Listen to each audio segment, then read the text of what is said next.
It's Pink The Rink Night at Georgia Tech as the Yellow Jackets look to sweep the weekend series from the Citadel Bulldogs in game number 2.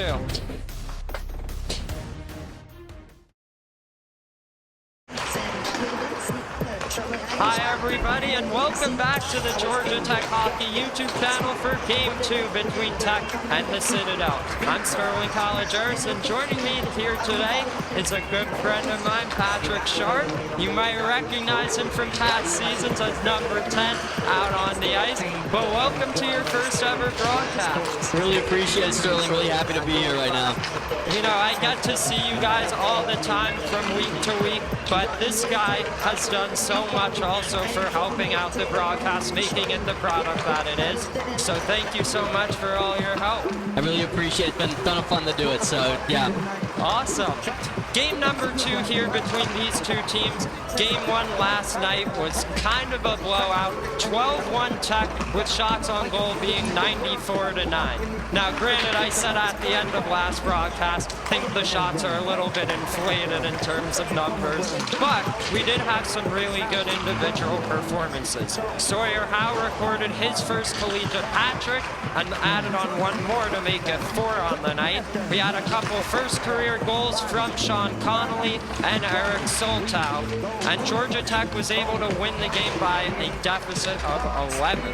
Now for the Citadel, not too much good going when you lose 12-1, but a very good performance from their goaltender, Peter Green. I was going to talk a bit about how he didn't do so good against UCF in game 1 and then shut them out in game number 2. But here tonight, he's skating as a forward. I mean, have you ever seen anything like that before? I don't think I've seen it apart from maybe AU. I haven't seen it since maybe Mites or Mini Mites, so it's definitely going to be fun to see. I think it's number 10 out there, if I'm not wrong, so we're all going to be watching closely, and hopefully he can support his team today. Now, the Citadel comes in with one player being a key to their success, number 21, John Rogeri. He's an ex-NCAA D3 player, but did not play in the game last night. Before the game, their staff said he probably wouldn't play at all this weekend, but we'll keep an eye out for that as well. While we have this opportunity, we'd like to take a look at the lines and pairings here tonight. Lines and pairings are brought to you by Thumbs Up Diner. Thank you so much for your support as usual. We do have some mixing up going on here tonight, as we have a few players, a few forwards for Tech not in the lineup from yesterday who are not today. Notably, AJ Degliamberto is out, as well as Sawyer Howe. And so moving up is Pranay Prasanna.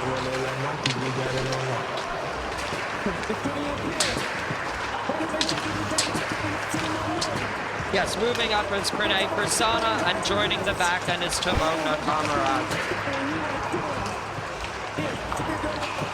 Georgia Tech looks to conclude their Fall 25 home slate tonight against the Citadel. We'll be back in just a few short moments as the Jackets look to sweep the Bulldogs.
How's my form?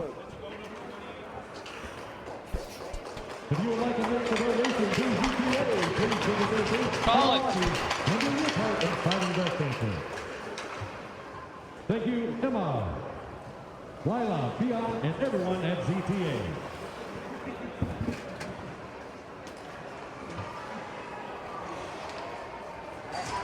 And now it's time to meet tonight's starting lineup, beginning with the visiting Bulldogs.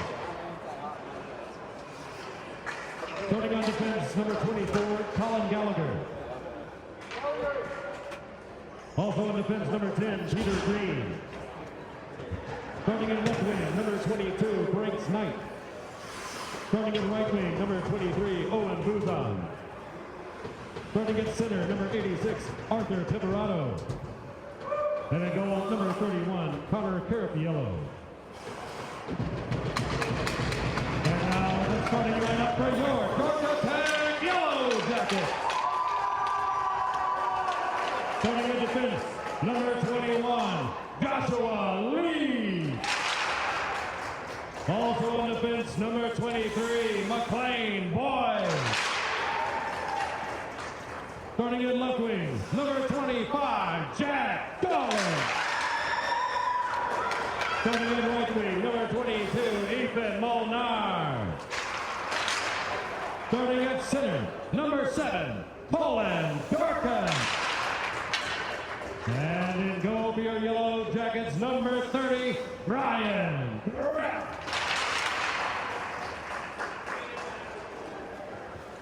Fans, at this time we ask that you rise for our national anthem, performed tonight by special guest, Liam Ness.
What up, big dog?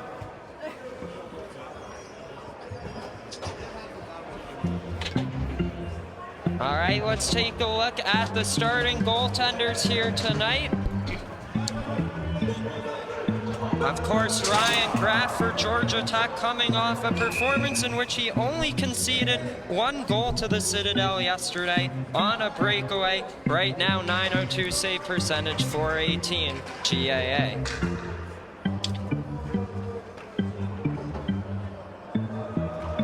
For the Citadel, the backup goaltender Connor Carafiello between the pipes here tonight. Only played in 1 game so far this season. 7 goals against in that one for an .873 save percentage.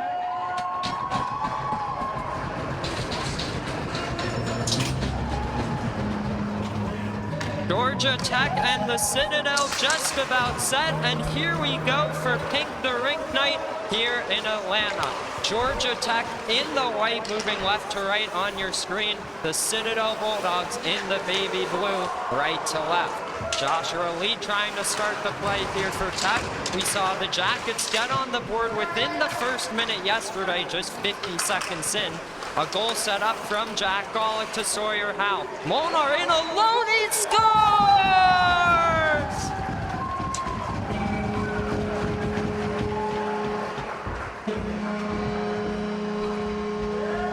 Well, Sterling, I have to say that has to be a great way to start the game. That was a phenomenal move by Molnar. What a goal on that backhanded shot. And once again, Patrick, the first goal of the night coming on Tech's first shot. But what are you going to do there if you're the goaltender just 1-0? I mean, that's a very hard one, especially when you're coming up on a shooter like Ethan. I mean, he's a guy who can make you pay for making those kind of defensive mistakes. So definitely tough on the goalie there. Ethan Molnar also had the last goal of the night yesterday with just about 2 minutes left. Coming into tonight, number 22 has 3 goals, 1 assist, 4 points. So make it point number 5 on the season thus far. Good week of the beat than Molnar then, I guess. Absolutely. A lot of players getting in on the action offensively yesterday. We'll see if it's more of the same.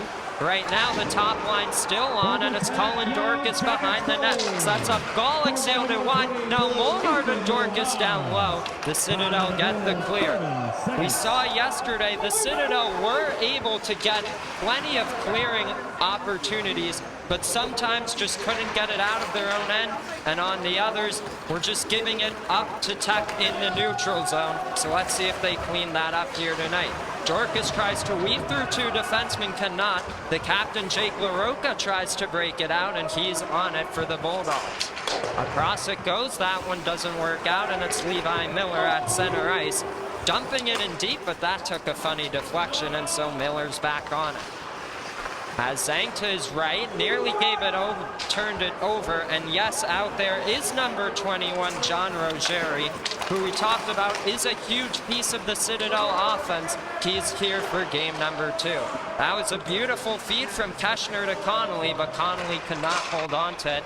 And so Prasanna along the half wall tries to work it further in deep. Keshner picks it up, tries to feed it to his defenseman. Zhang lets it go, and he sailed it just high.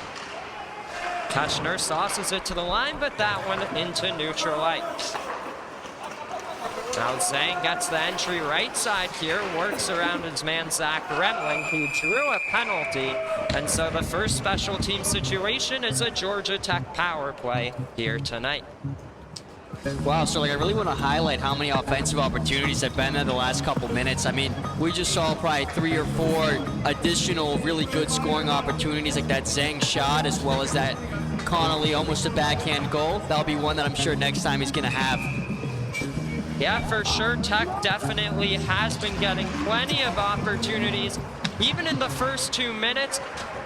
Why not try to put more pucks on net here with their first power play of the game? 3 power play goals scored yesterday. We'll see what they can do here tonight, as it's Colin Dorcas at the near flank. Drops it to the line with Boyd, takes a shot through traffic, he scores!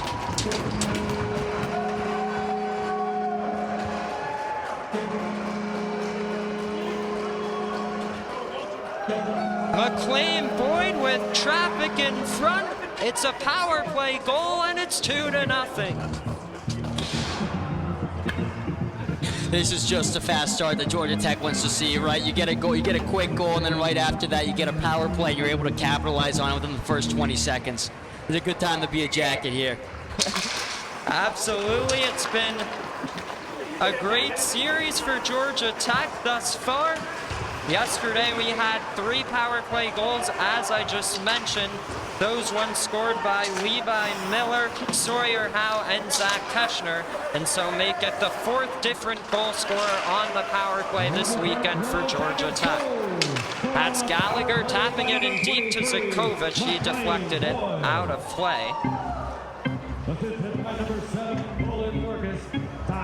And so, while we have this opportunity, I'd like to thank Thumbs Up Diner, keeping the tradition of the neighborhood diner alive in Atlanta. Stop by their Marietta Street location right behind the Georgia Tech Campus Recreation Center today.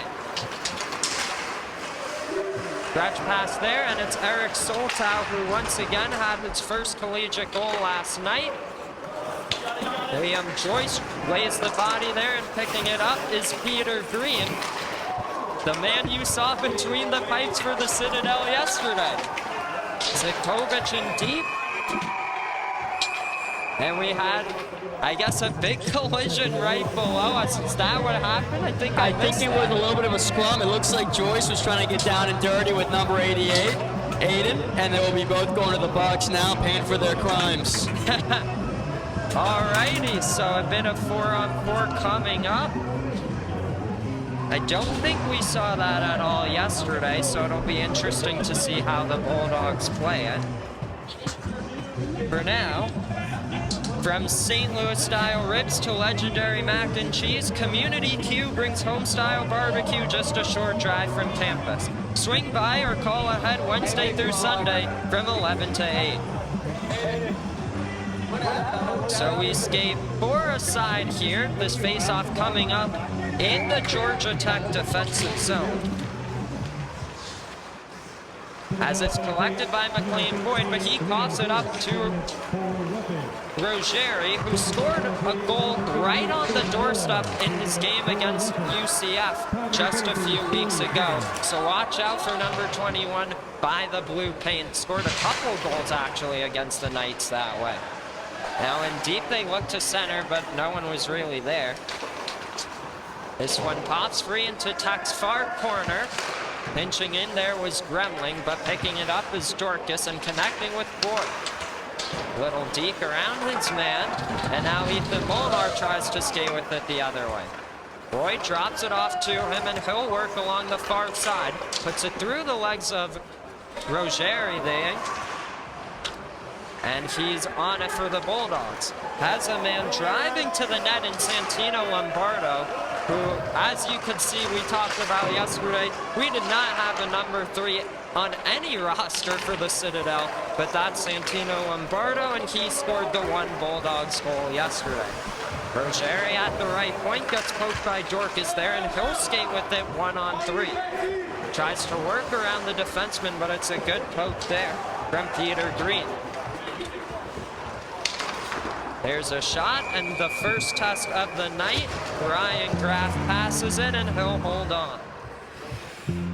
Now, a couple of notes here I noticed from the Citadel is it feels like they're a little bit too rushed in that offensive zone. I think if they really want to have some good chances, they should probably slow it down and then also do a little more of a stronger forecheck there. But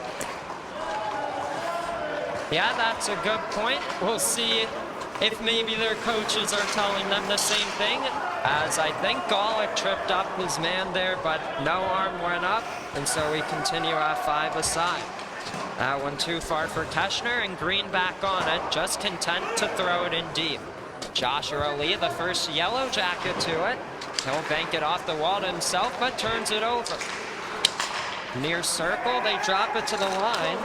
And that one broken up, and it's Jack Golick on a breakaway. Cutting into the backhand, that one doesn't go. A great poke from Connor Carafiello. The puck was immobilized and free. No one really there. That one took a funny hop off the side of the net. But a good aggressive stop from Carafiello, and that one off the side of the net. You might be able to see there's a number 84 jersey on the goaltender, but rest assured, it is the usual number 31 for the Citadel. Now Golick, half wall, drops it to the goal line. Keschner, Zikovic broke it up, and Keschner's got it right back. Looks for an option and sends it to the line with Persona. Lets it go, sailed it wide. Liam Joyce cannot get to it, and it's Levi Miller, the defenseman, in deep. Reverses course to Keschner here and around the wall to Golick. As Lee at the top of the zone tries to cut his way through, shovels it to the side of the goal. Now they look to center, that one went off a skate, and the Bulldogs will get the clear. That's Owen Booz on right side, takes a big hit, and now Joyce will collect. Sends it to LaRocca as he goes down the near side. Took a little spill there, and it's Eli Rubin trying to tap it free. Gets into neutral ice, and Zach Gremling will dish it across. Dumping here around the wall, picked up by Braden King, and he'll reverse to Joshua Lee, right back to King. Sends it ahead to Persona, slows up, has good pressure there from Rogeri. Lee from his own goal line. Jackets having a little bit of tough time breaking it out from their own end, but good work from the Citadel unit.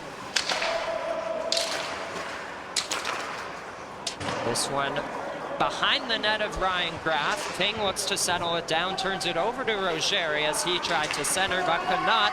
And now Joshua Lee trying to show off the speed, but he takes a spill, and Ruben will tap it in deep. Zach Remling there in the corner, and he's going to get to it with a little bit of time and space. There's a toe drag from Kyler Kane, one of the alternate captains, 21 years old, out of Newton, New Jersey. Taps it forwards there. That one tapped in by Rogeri. I might have missed what happened there. What happened, Patrick?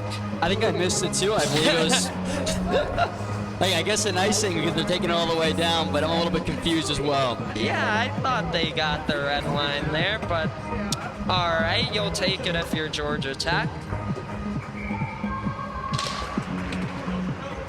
This draw won by the Citadel, and LaRocca around to Kane. Holding it in is Braden King, and now Jack Golick. Picked up by Dorcas here as there's a little deke around Rogeri. Was looking to center to Golick. Now that's Molnar. Behind the goal line, Dorcas was looking in front. Now Golick, as two Bulldogs are there, pops free to the top of the zone with Braden King. Protecting it and moving it to Zank here as he tries to load one up. Across ice feed, Dorcas, and a great stop made from Carafiello, or it might have been blocked in front. There was a backdoor feed once again, and they try to send a man off to the races in Lombardo. Graff played that puck, preventing the opportunity, and Dorcas drops it off to Molnar. He's got some speed, tries to work around. Cuff takes a big hit, and Carafiello could not get that one frozen, but the ref said he did long enough.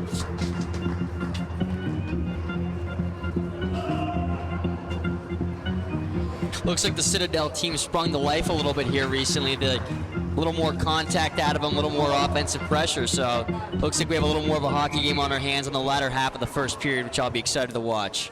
They're doing a much better job here in this first period, probably than at any point yesterday.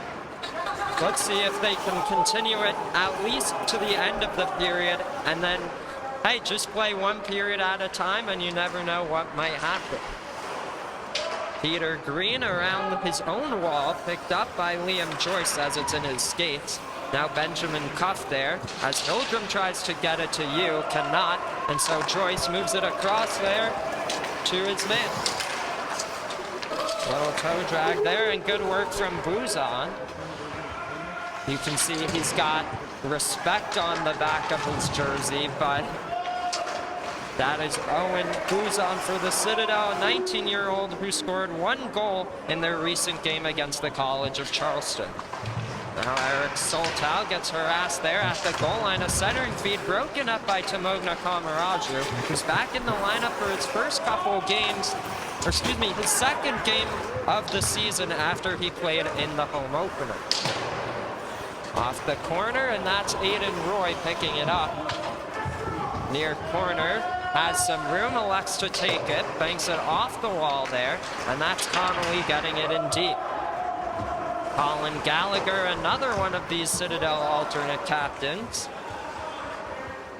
D-to-D pass, and it's Joshua Lee. Stretches the ice, tapped into the zone by Pranay Prasanna. Ends up behind the net of Carafiello. There's a centering feed, no one really home for Tech, and so it's McLean Boyd moving it to Joshua Lee. That pass broken up and intercepted and sent into the Citadel O-zone here. Boyd lost the handle. A backhand feed from Lombardo doesn't work out, and so it's Connolly. Hits up Keschner, and he'll enter the zone. Little toe drag there as he faked the shot. Tried to move it to his man with his skate as he lost his stick. Prasanna in deep, battling for that puck. Reverses to Connolly. Looks to center. That one went off the stick there. And so the Citadel looking to clear. But like I said earlier, you saw that a bunch yesterday where they're just happy to get it out of their own end. We'll see if Tech can get something going here. Keschner, top of the circle, little toe drag, has a lane, takes the shot, and a stop by Carafiello with the pad. Behind the goal, that's Golick.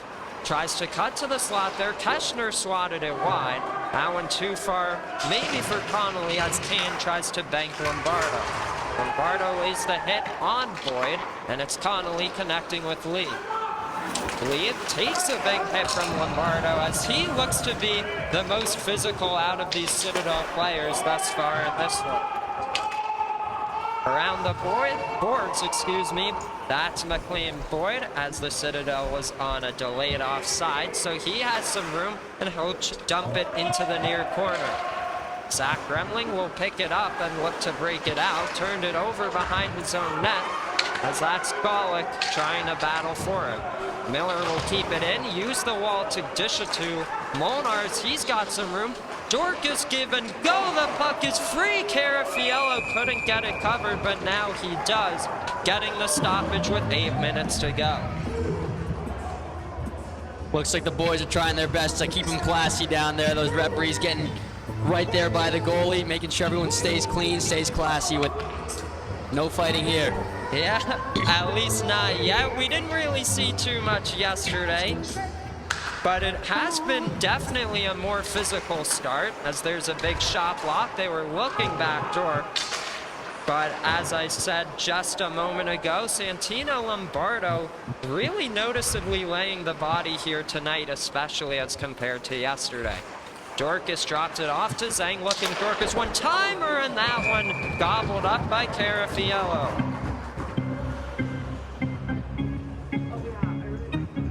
Sonny's Barbecue has been serving up craftsmanship in every bite since 1968.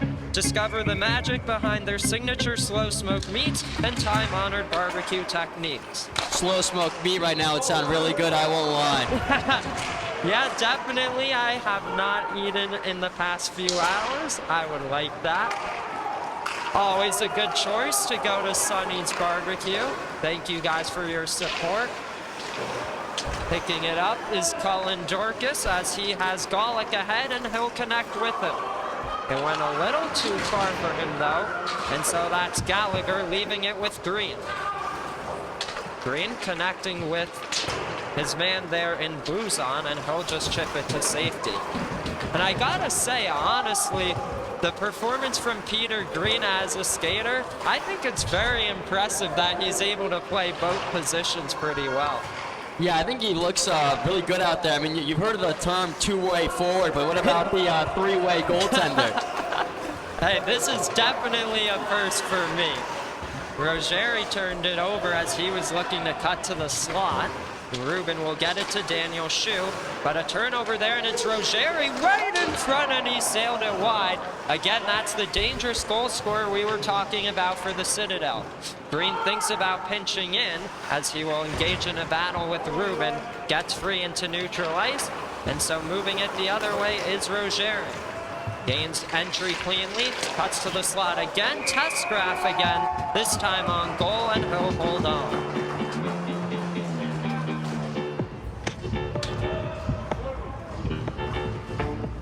Take a look at that most recent opportunity. Rogeri showing off the hands a little bit in that most recent shift. A few times he's wanted to cut to the slot and has been able to do so. Pretty good first period for number 21. That one sticked aside by Ryan Graf.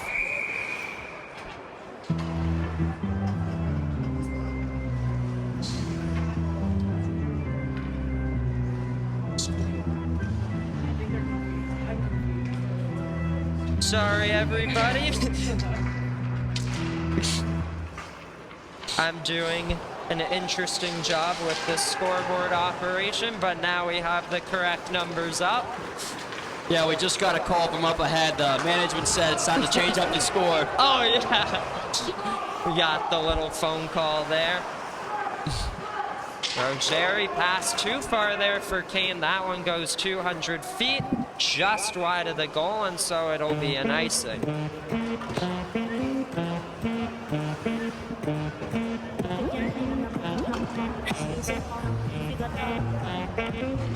We'll see if we could get for you guys the updated shots on goal during the intermission, just like yesterday.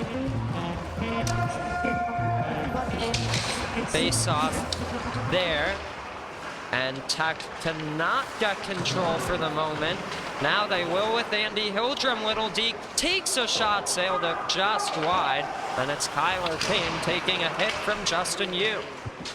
That's Soltau, has Yu looking to pick it up now, Hildrum.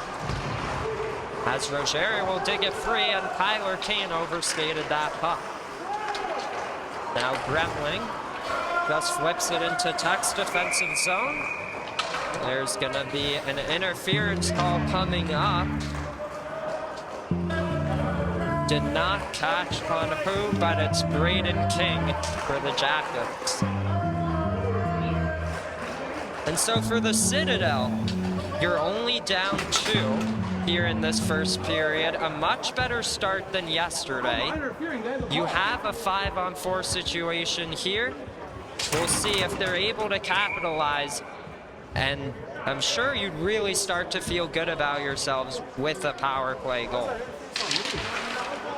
Yeah, absolutely right there, Sterling. I think Georgia Tech has a big opportunity here to shut down this power play and to hopefully keep the puck on their end most of the time.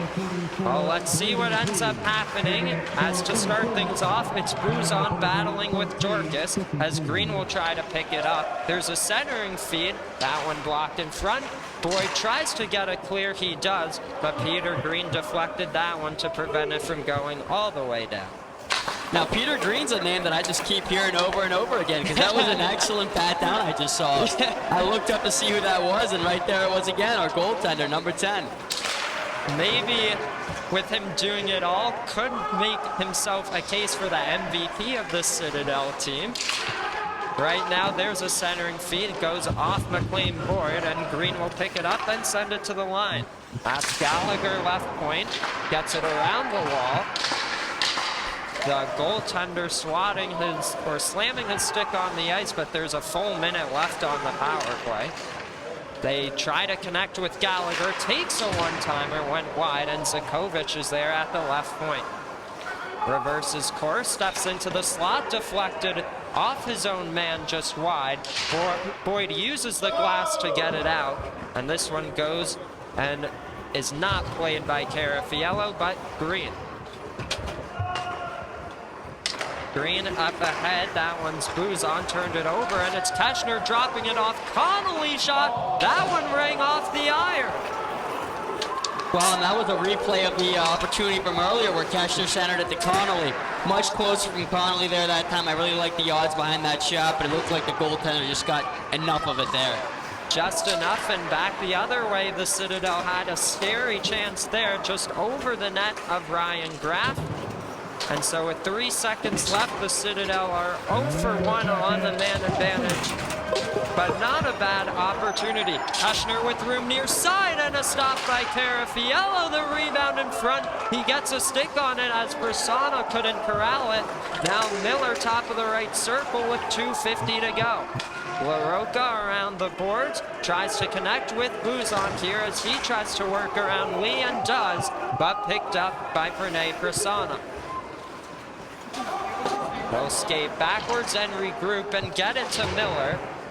Off the wall, Joshua Lee here has Connolly ahead as Kane tried to pinch in, but cannot win the puck.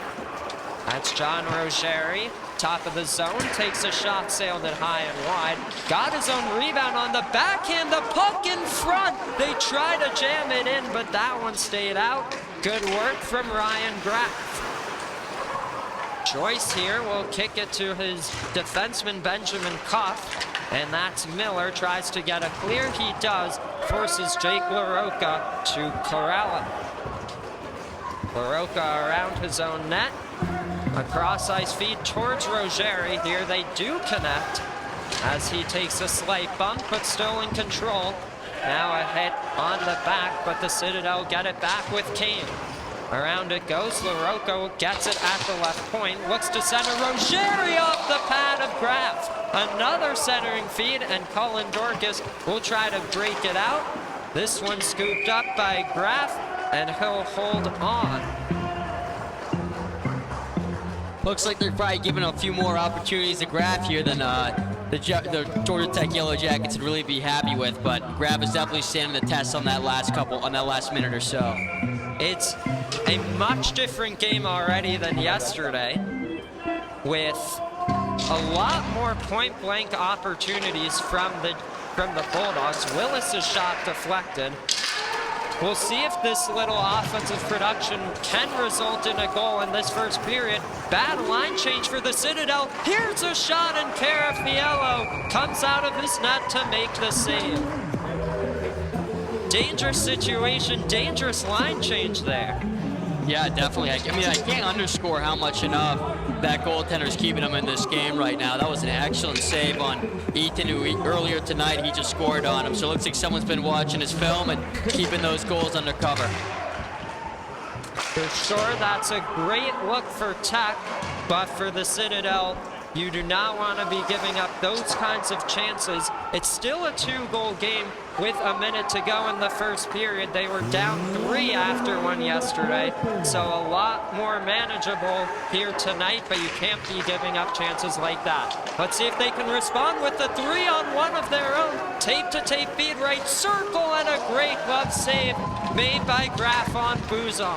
Now picking it up here is, not Cuff, but Lombardo. That pass intercepted, and it's Owen Buzon right circle. Takes a shot and a shoulder save made by Graf. The Citadel really getting into the offensive zone and getting some good looks here at the end of the first. Buzon to the line, that one just wide of the net, perhaps was looking for a tip. As Green will pinch in and looks to center. Tried maybe banking it off the back of Graf, didn't work out. Maybe one last rush for the Yellow Jackets as Golick looks to collect, and he deflected it out of play.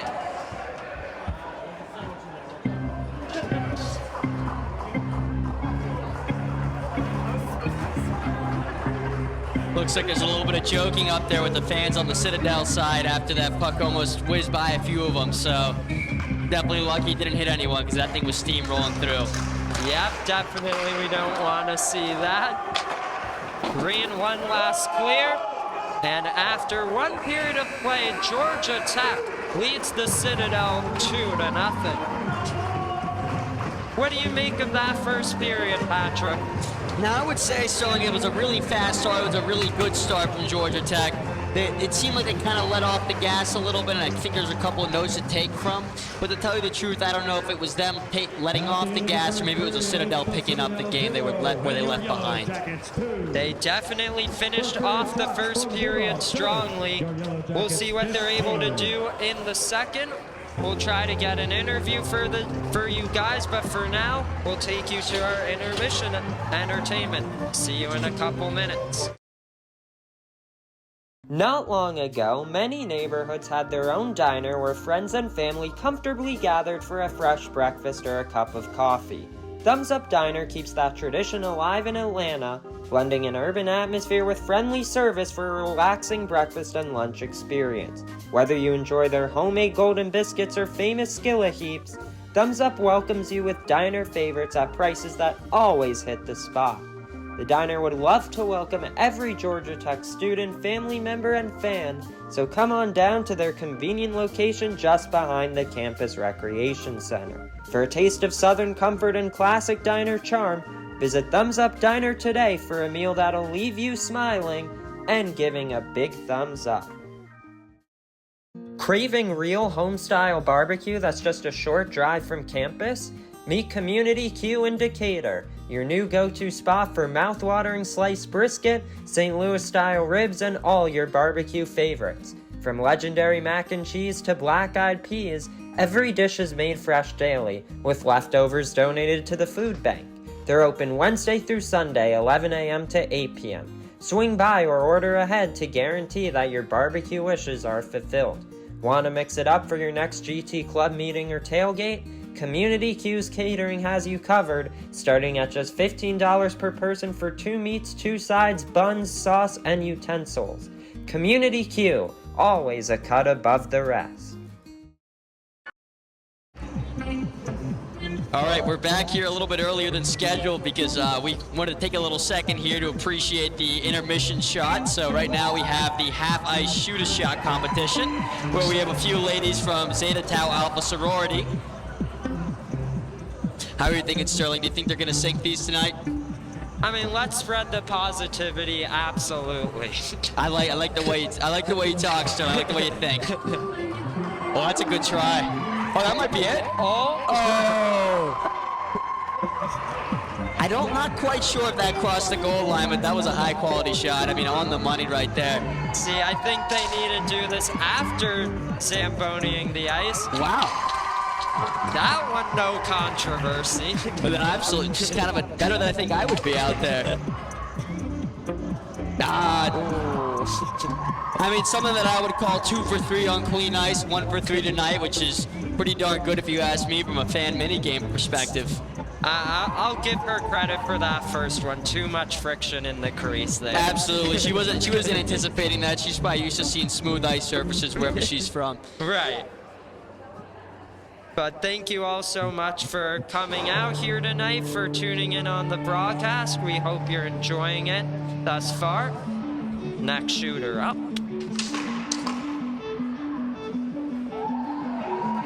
All right, here we go. Reading the ice a little bit, figuring it out.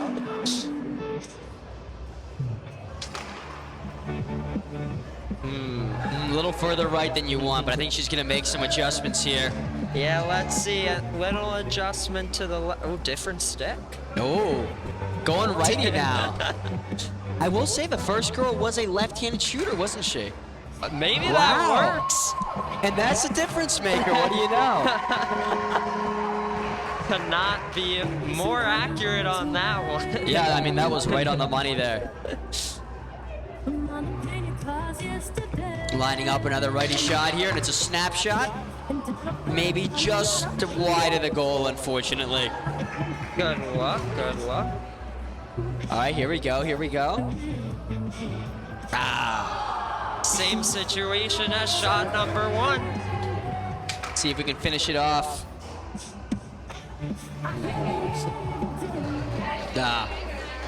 Not quite, but hey, lots of fun for everybody. We had a couple goals there. Had a nice little picture after to round off the memory here. Oh, yes. Well, Georgia Tech leading the Citadel 2-0 after 1. We talked a little bit about that first period. It started off very hot for the Yellow Jackets with a couple goals at the start, but the Citadel quickly able to get things going, swinging the momentum in their favor a little at the end of the first. John Rogeri, a guy to look out for in the second period, along with Peter Green and maybe Santino Lombardo, looking to continue the physicality. But any last thoughts here before we head into the second or first intermission? No, I don't think so. I think I'm just looking forward to see what Georgia Tech brings, and I want to see that intensity keep going, and that's going to be the key to win tonight. Before we do go for the second, or I keep saying second, the first intermission, we do, well, first of all, tonight is Pink The Rink Night here at Georgia Tech, so we have a fundraiser going on here tonight. Of course, for Pink The Rink, the Jackets are looking to support breast cancer research, fundraising to support patients, and raising awareness. So there's a QR code on your screen if you'd like to participate. But for now, we have a trivia question for you guys. So Georgia Tech last swept a weekend series against the University of Alabama in Huntsville on November 16th, 2024. Who scored the game-winning goal for Tech in that game number 2?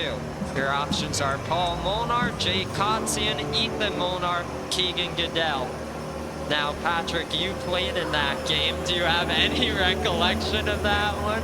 Oh, I think that game was, what is it, a year ago now? So, geez, you know, if I was a betting man, not that I would know, I think it would have to be Paul Molnar. I don't know why. I think it was pretty hot at that time of the year.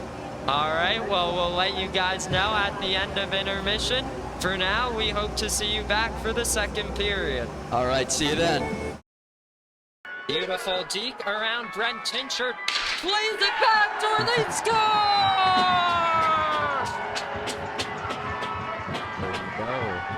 They did not score on the power play yesterday. Let's see if they're able to clean up. Lead shot, he scores!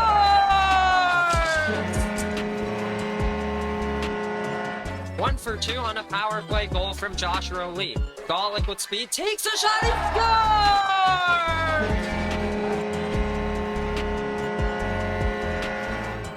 scores! This plays a bit high. Here's a shorthanded break for Ethan Molnar. Molnar on Politis, he scores!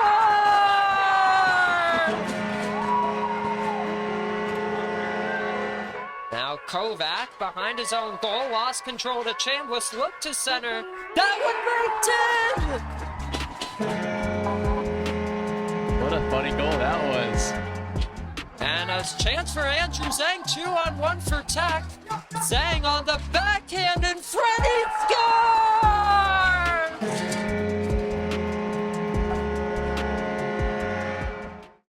Again, kind of like transfers from the fans onto the ice and onto the bench.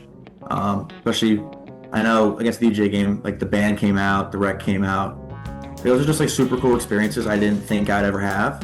And I know this year we're gonna try and get like more specialized, like themed games to kind of make the atmosphere like that every single week, which I'm really looking forward to. Being able to play at the Cooler again was pretty cool too, especially with the recent news of it closing down, which is pretty sad. But being able to play there one last time at a new level, at a collegiate level, was a lot of fun.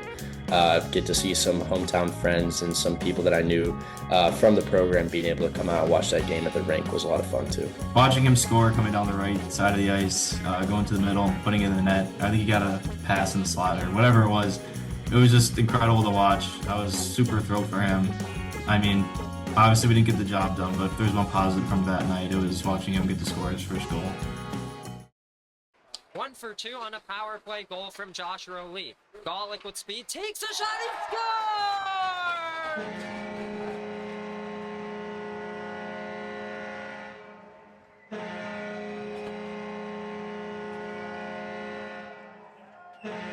A power play goal from Jack Golick ties the game at 2.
Hi everybody, welcome back for the second period of play.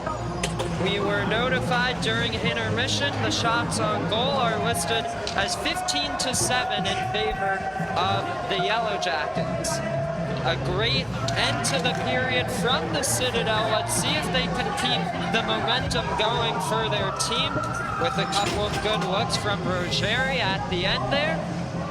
But for now, 20 minutes for period number 2 underway. It starts off with the Citadel dumping it into the offensive zone. McLean Boyd D-to-D with Lee. Takes a little tumble there as he tried to break it out, but gets it back to Boyd, and now Molnar. One-touched it to Dorcas, into neutral ice with Gallagher. He looks for an option, feeds it across to Liam Joyce. Picking it up here is McLean Boyd, as he'll reverse it to Lee near side. Up ahead with Molnar, gets it back to Dorcas. Will enter the offensive zone on the left here, curls up, feeds it in front, Molnar on the backhand, now forehand in front, the puck in the crease. It's cleared to safety by the Bulldogs. This one goes down 200 feet, and so an icing, and we might as well talk a little about this trivia question we gave you guys earlier. Who scored the game-winning goal for Tech to sweep UAH? The answer would be one Paul Molnar. Wow, I can't believe I got that one. That was an absolute instinctual gut check there. Game-winning goal, also the first goal of the night, just a minute into the game, as Brendan Germano would record the shutout for Tech, only conceding one goal that entire weekend. Little blast from the past for you. By the past, I mean 1 year ago, but that's all right. Face-off coming up to the left of Carafiello. Molnar will tap it in deep as Rogeri takes a hit to make a play, but there's some pressure from Golick, and now Dorcas connects in front of backhand, didn't work out. Now it's Zhang, tries to direct it on goal. Molnar swats it into the slot with Dorcas. It's picked up there by Kane. Now Dorcas has Golick here. Thought about dropping it to Zhang, takes a shot, deflected wide of Carafiello, and Peter Green will rim it around the wall all the way down the ice, and this one will be an icing. What do you think of the start so far, Sterling, in the second period? Well, definitely not as dominant from John Rogeri for the Citadel, but I think the teams are finding their legs a little bit to start the second period. We'll see if either one is able to get some more point-blank chances. Have to agree. Zhang's shot, there was a good look. It was deflected just wide. And too far for Zhang. Looks like we're going to have another icing. And so we want to talk about Thumbs Up Diner again, blending Southern comfort with classic diner charm. They're proud to serve Georgia Tech students, families, and fans with great food and a welcoming atmosphere.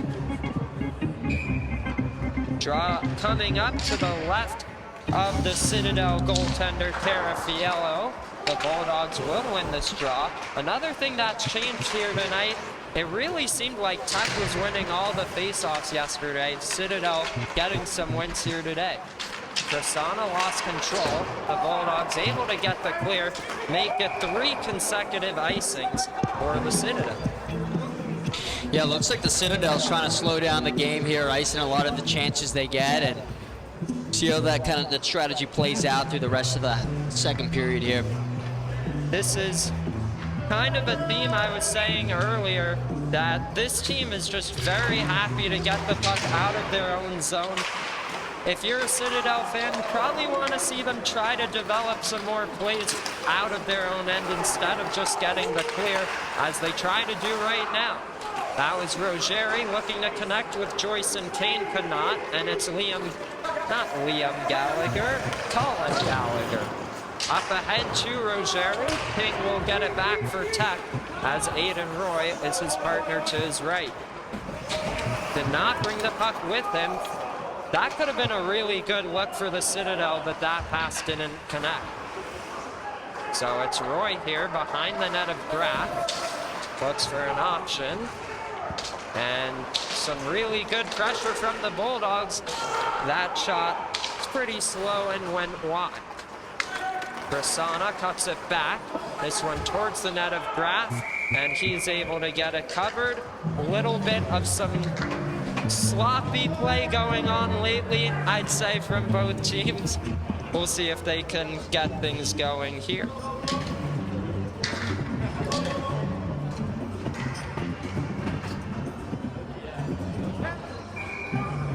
This draw is to the left of Ryan Graf. It is Hildrum to take it for Tech, and Lombardo for the Bulldogs. Gremling pinches in. That's Soltau for the Jackets. Cannot connect with his man. Joyce got it to LaRocca. Backhanded over the stick of Andy Hildrum. And that's Zikovic getting it to Kamaraju. Up ahead, too far for Soltau. And this is Kamaraju here, crossing the red line, dumping it into the near corner. Gremling there for the Citadel. Hildrum for Tech, and now you has some room. Takes a shot. He scores!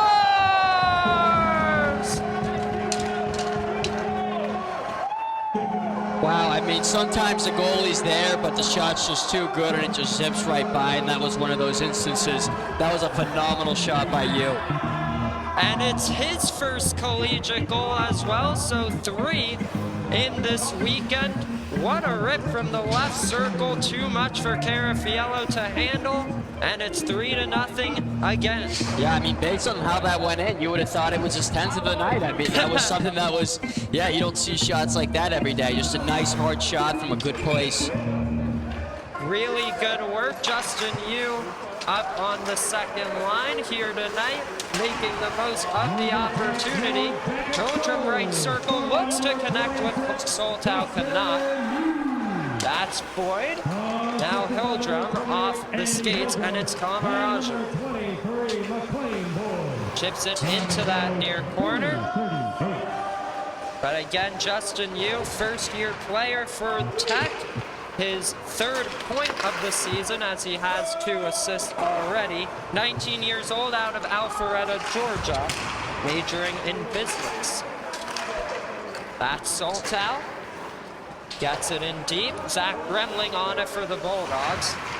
And if you're the Citadel here, you can't really let that goal discourage you. Gotta get back to what was working at the end of the first, because so far in the second, it's all Tech as there's a shot from Boyd into the glove of Carafiello. It's a good keep by him as well. I'd like to take the chance to say hi to a few of the fans watching at home. I have my 2 roommates, Niall and Dennis. Awesome. So, hello to you guys. Hello, you guys. Nice little shout out. Thank you, thank you. Carafiello gonna freeze this one again. One of those hi mom kind of moments, right, Sterling? Oh yeah, I mean, we interviewed Jack Golick yesterday. He did that to one of his cousins. We're not afraid to say hi to our friends and family. That one through Colin Gallagher. Daniel Shu takes a big hit on the far corner as Chambliss tries to dig it free. Lead tries to get possession back as Joyce laying the body. That Shu at the goal line thought about playing it in front to Chambliss. The backhand didn't work out, and this is Liam Joyce. Gets stripped. Ruben deflected, and it's Green back on it. 2 Jackets laying a hit there, as the Citadel bench wanted some of their players to come to his aid. Joyce clears it to safety. That's Miller. As Shu wants to get it back for Tech. Ruben's shot sailed wide, and it's Liam Joyce back on it for the Bulldogs, reversing to Colin Gallagher. Gallagher will skate with it himself, backhanded over to Kane, and now John Rogeri picks it to himself, and that's Eli Ruben. There's going to be a delayed call there.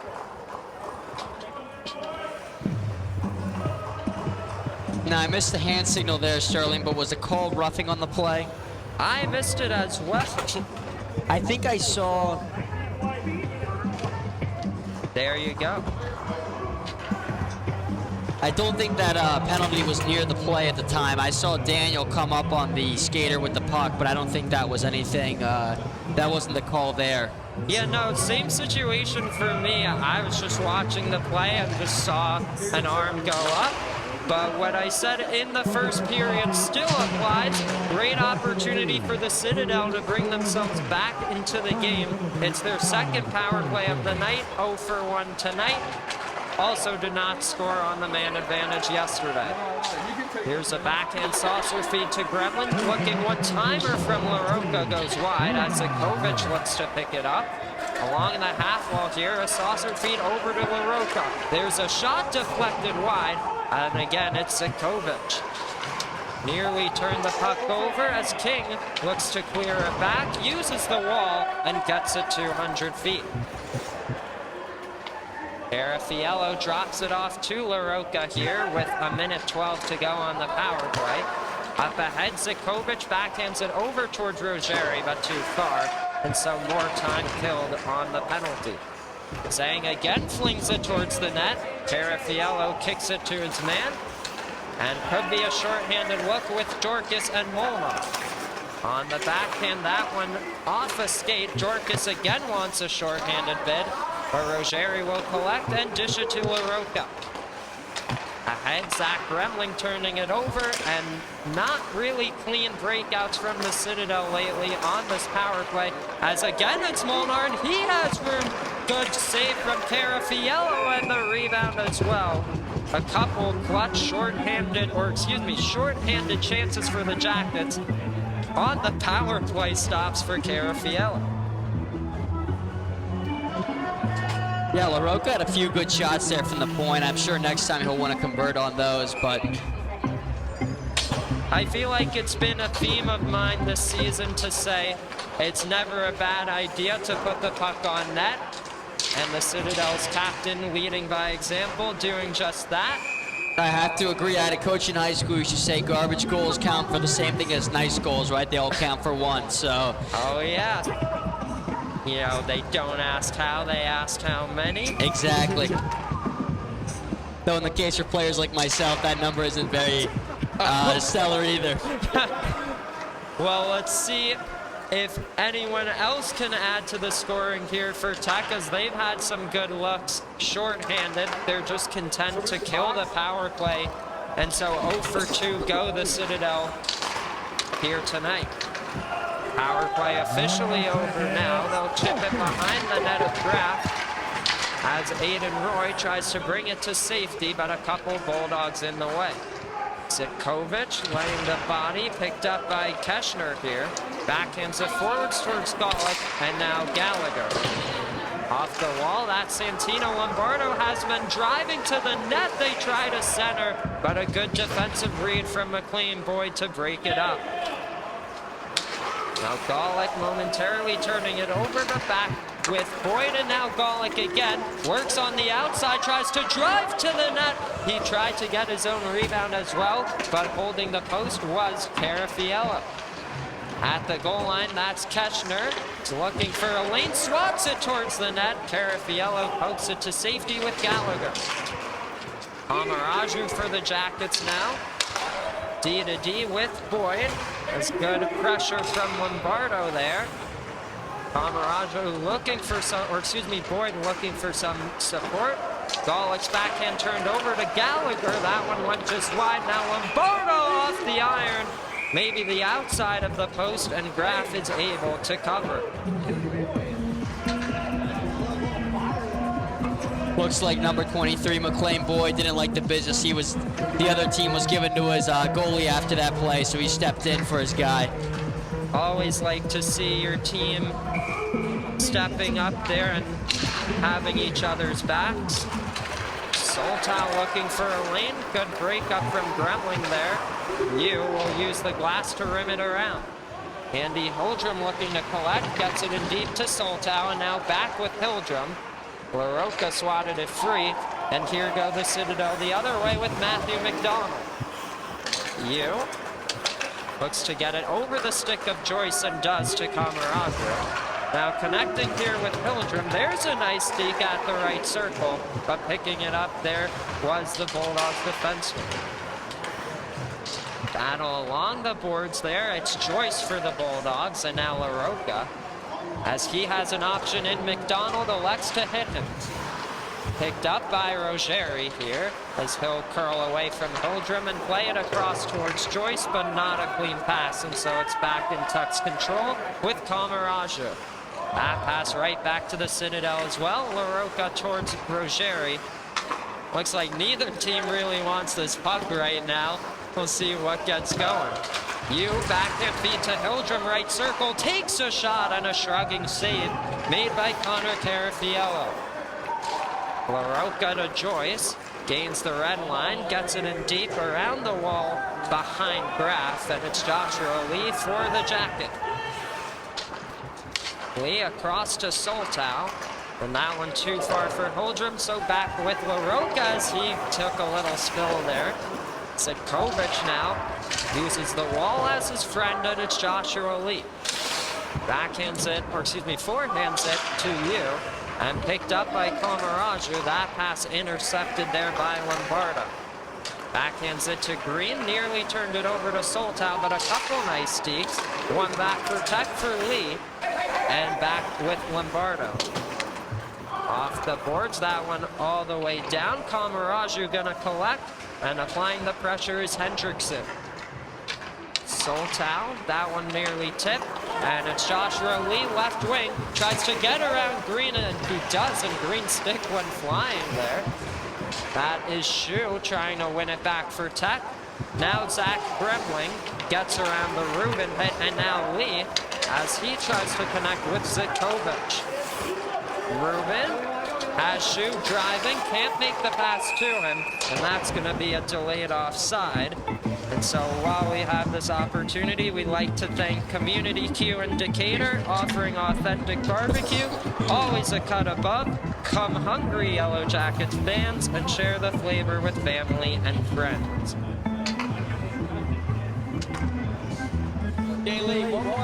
8:26 to go in this middle frame. Make it 8:20 there. Miller. It could have been a good look for the Citadel, but Andrew Zhang gets it to Golick. Chips it forwards towards Dorcas here. Looks to connect with Molinar. Drives to the net, a nice deke, but couldn't beat Carafiello. Golick reverses course, and that is Dorcas picking it up. Referee nearly took a spill there, and Dorcas top of the circle where he scored a goal yesterday. Miller takes a shot, pad stop made from Carafiello. Golick tries to power his way to the net. The puck in front of the crease as they try to dig it free. Another shot blocked in front. This one, Zhang does hold the line, and so he'll cut to the slot. Has some room. There's a shot from Miller looking for his second of the weekend. And Zitkovich tries to get it out, cannot. Right in front to Golick here, centering feed. Could have been a nice look for Molnar, but the puck hopped over his stick. Molnar looking to regroup. There's a nice few deeks, and he's got a left circle, dropped it off. Dorcas couldn't hold on to that one as he had a prime look. Golick behind the net, taps it in front towards Molnar, looking for a shot, he scores! What a goal by Ethan Molnar. Beautiful release over the glove, and just like that, it's 4-0. No, I mean, I'd say that's a goal that started well before that release. Now, although the release was impeccable, you should have seen that zone entry. The way it was a little bit unscheduled, but the way he danced through 3 or 4 guys while still staying on sides and then passing it over, and then ended up getting the puck back and was able to release top shelf there. What a goal. Oh, for sure. Definitely worked hard to make the play, to develop it, and then to finish it off. So 3 goals on the weekend for Ethan Molnar. 21 years old, out of New Hampshire, his 4th season with the team. An AE major at Tech. Absolutely. Have a couple clats with them, actually. Oh, do you? Dak Keschner here. There's a big hit from Zach Grumling. LaRocca tries to get it out. That's King at the line, and Rogeri. As Kyler Kane connects with him, there's a good stick work from McLean Boyd. One-on-one battle. Kane tries to kick it to his partner there, but it's Braden King up the near wall. Gremling laid a big hit there as Prasanna tries to get it back for Tuck. It's Kyler Kane for the Citadel Bulldogs. Takes a shot, that one easily seen and held from Graf, and so we'll have a whistle as well.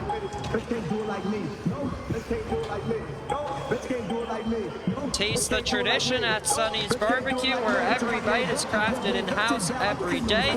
With family bundles and kids eat free days, Sonny's makes it easy to fuel your crew all season long.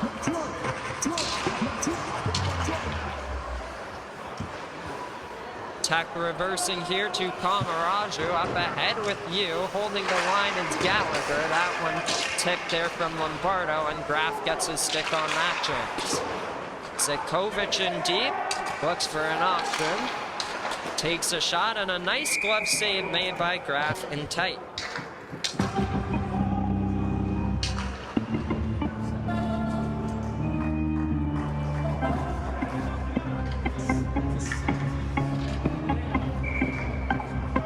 Face off to his left, won by Hildrum.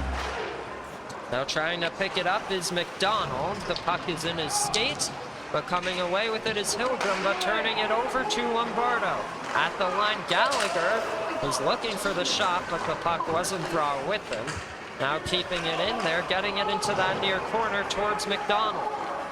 Kamaraju around for you.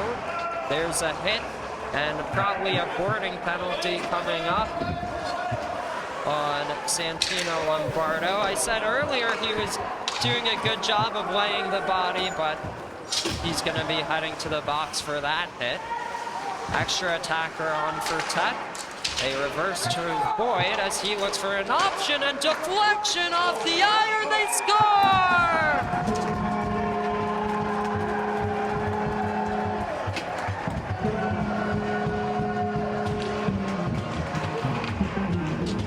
Tamogna Kamaraju, another player with their first goal. It's 5-0.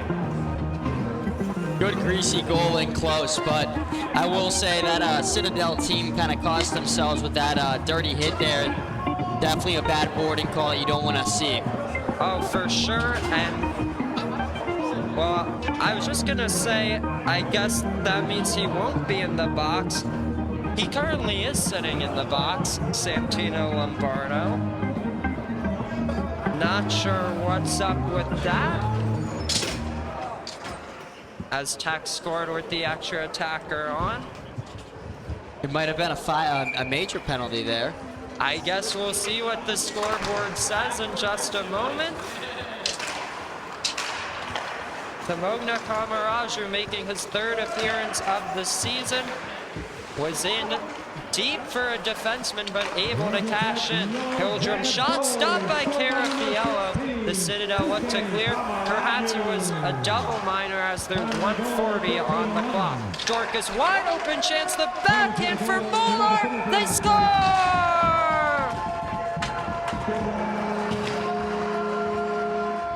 And that completes Ethan Molnar's hat trick right there.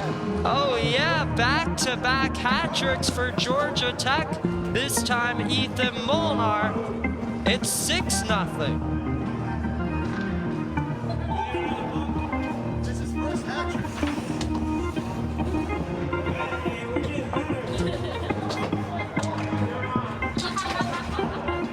Looks like there's a lot of pucks that are being taken home after this game. Georgia Tech won't have much of a game supply of pucks. We have a lot of first career goals, and we just had our first career hat trick here, so. Yeah, so added to Sawyer Howe, who's again not in the lineup tonight, but had 4 goals yesterday for his first hat trick. Here's Colin Chambliss in tight. They put it on goal and can't cash in, but a good opportunity from this Tech fourth line. Lee ahead to Chambliss, now Shu.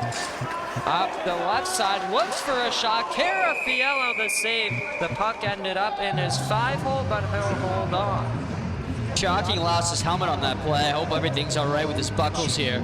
Oh yeah, that was a dangerous situation with players crashing the net afterwards. But looks like he's all good.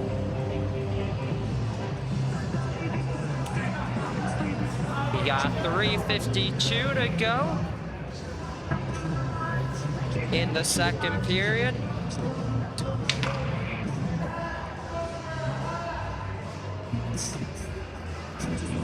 This soft, oh.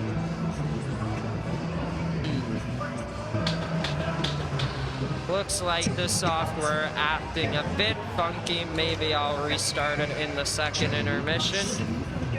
At least we have the game feed for you all, just some minor things. Peter Green connecting there.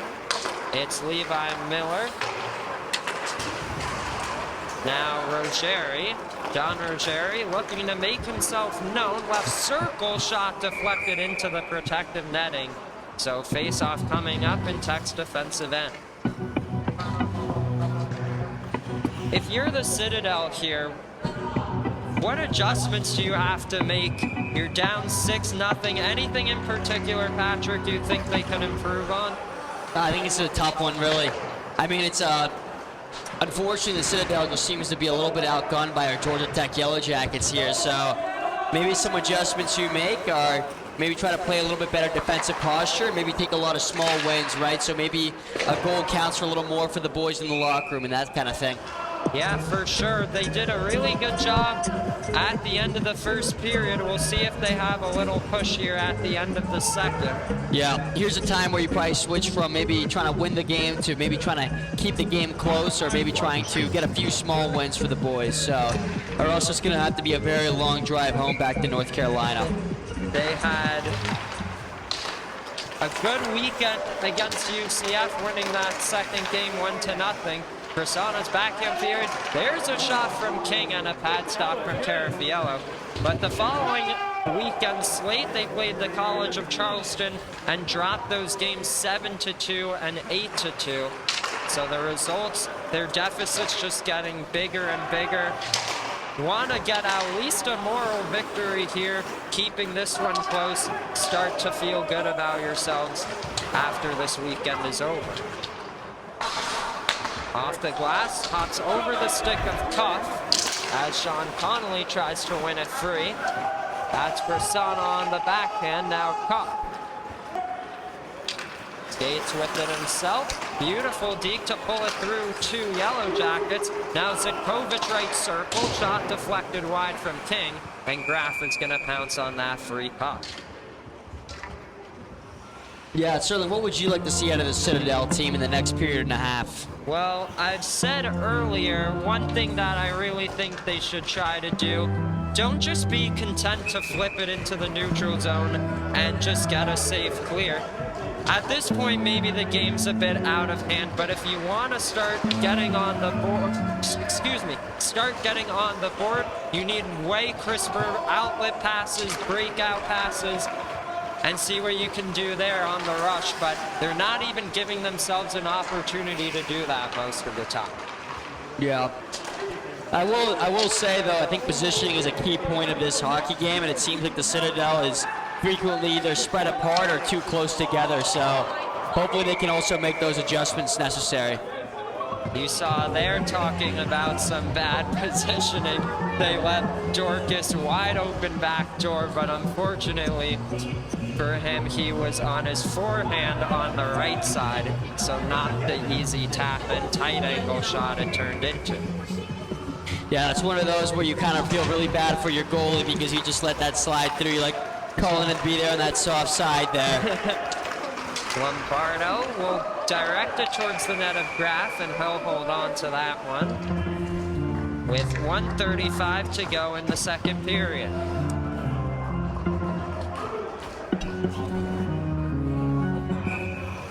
Well, Ryan Graf having himself a nice weekend here, only conceding one goal yesterday. Again, first season at Tech, turned 19 years old this fall. Here's Cullen Dorcas off to the races on the backhand forehand in front. Golick scores!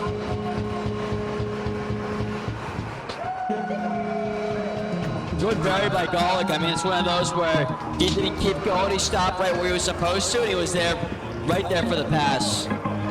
It's his second goal of the weekend. He came into the weekend tied with Sawyer Howe for goals on the team with 6.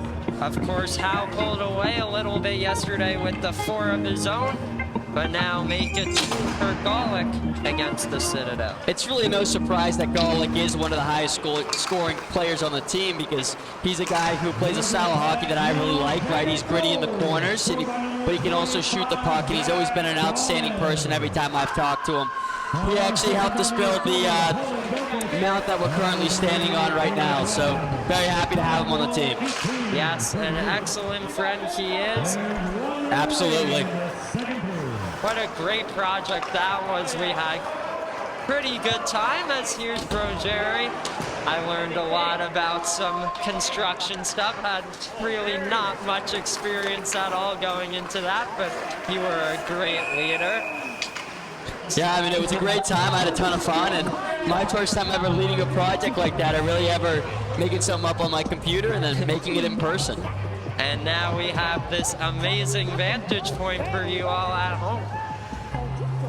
I still remember back in May texting you, and I still remember that message like, oh yeah, when I played at this one rink in Philly, they had this, you sent me the picture, and I instantly fell in love, and we were like, let's do it. yeah, it was definitely a project that took, it had its angst, it had its times, but we were able to pull it through in the end, so happy with how it turned out. There's a goal, and the Citadel on the board. Their second of the weekend, and a great way to head into the locker room with 23 seconds left in the period. Yeah, I know Brent Key, our football coach here, talks a lot about no such thing as a moral victory, but being on the ice at a time like that and scoring that goal, I will say, probably feels pretty good for Citadel, but for Georgia Tech, that's one of those where you really want to get your goalie shut out and take one more free puck home, one more souvenir for Graf's first shutout. Graf has been a phenomenal addition to this Yellow Jacket team, but still looking for that first shutout. Granted, it is his first fall at Tech, but a couple of really good performances with the low goals against. As you saw last night, his first ever game only conceded 2 goals against Alabama. As that will conclude the second period of play, Georgia Tech finds themselves up 7-1. We'll see if we're gonna do an interview now or maybe in a couple minutes. Looks like we have a sign for Jack Golick there on the in the bleachers. That. Oh, do we? Yes, the fan mail came in. Take a look at that.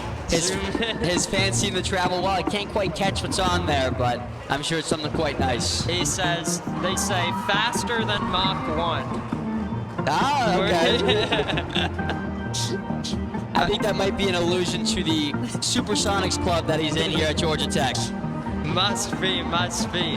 We'll get you guys an interview in the coming minutes, but before we head to our intermission break, we'll ask you guys our second trivia question. I have a feeling you might get this one again. We'll see. But our question is, Georgia Tech heads to Truist Field to take on East Carolina outdoors to wrap up the fall. Who did Tech most recently play in an outdoor game? Clemson, Georgia, Kennesaw State, or UNC?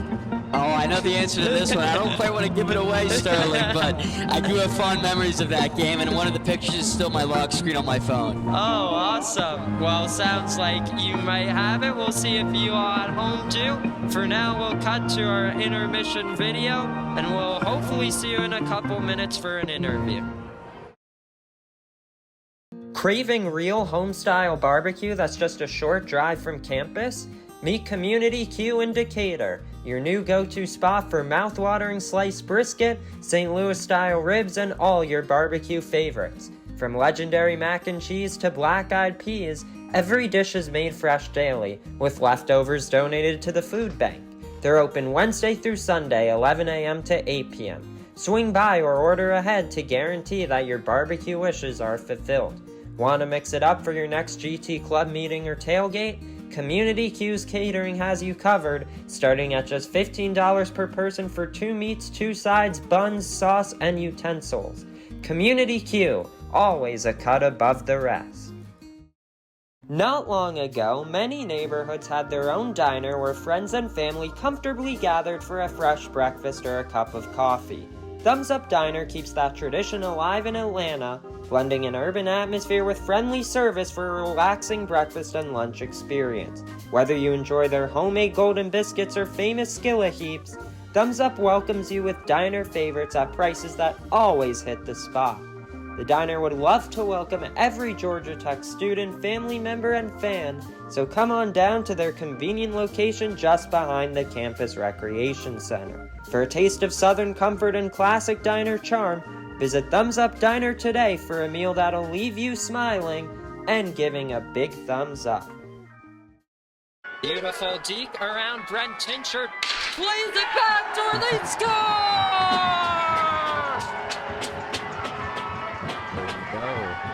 They did not score on the power play yesterday. Let's see if they're able to clean up. Lee's shot, he scores!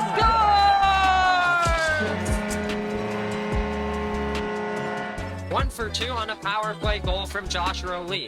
Golick with speed, takes a shot, he scores!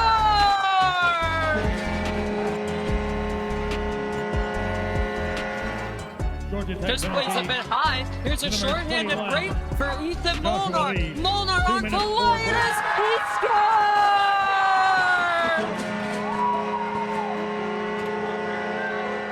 Now Kovac behind his own goal, lost control to Chambliss, looked to center. That would make 10! What a funny goal that was. And a chance for Andrew Zhang, 2-on-1 for Tech. Zhang on the backhand and Freddie scores!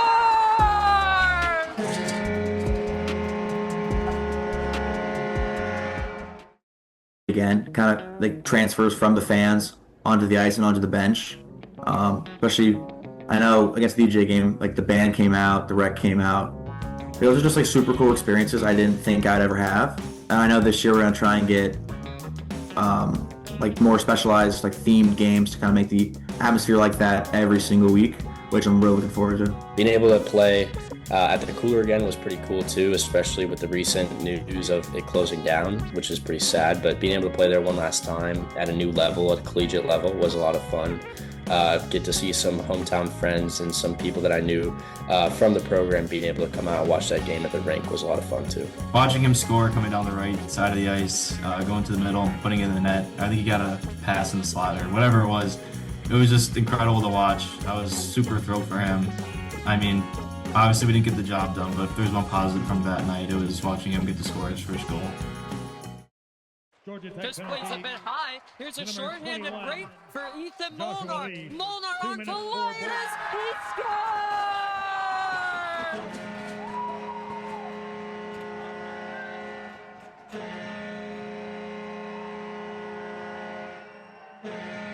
A short-handed marker from Ethan Molnar gives Tech the lead again.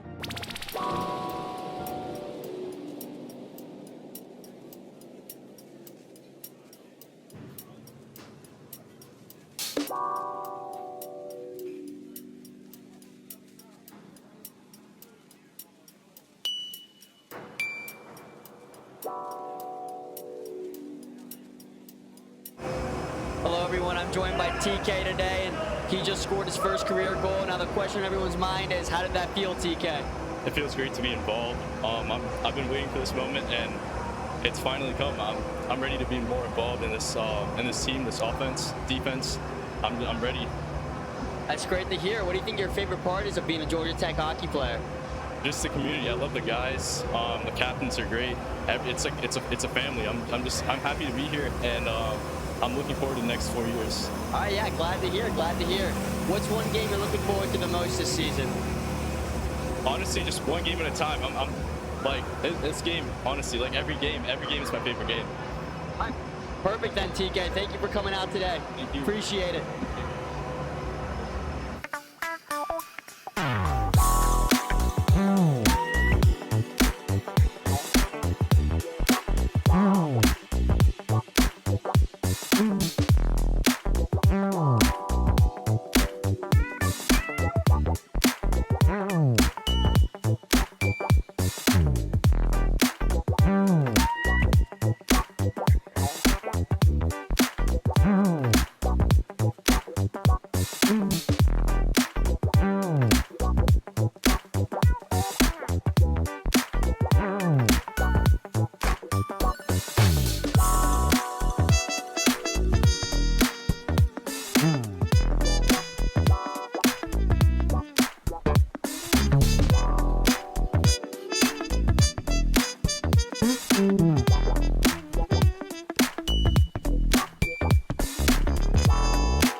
All right, everybody. We have a little bit of trouble going on with some of the graphics and replay, so I'm gonna restart this software. Check out our new link that I'm about to post, and thank you all so much for bearing with us. We'll see you for the third period. Hi, everyone. Thanks for bearing with us here. We've got 6:44 to go in the second intermission, so we'll see you back for the third period.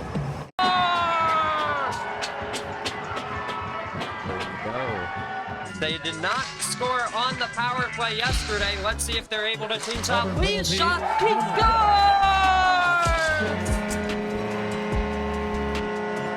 1 for 2 on a power play goal from Joshua Lee.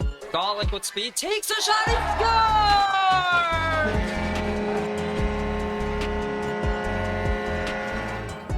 This play's a bit high. Here's a shorthanded break for Ethan Molnar. Molnar on Politis. He scores!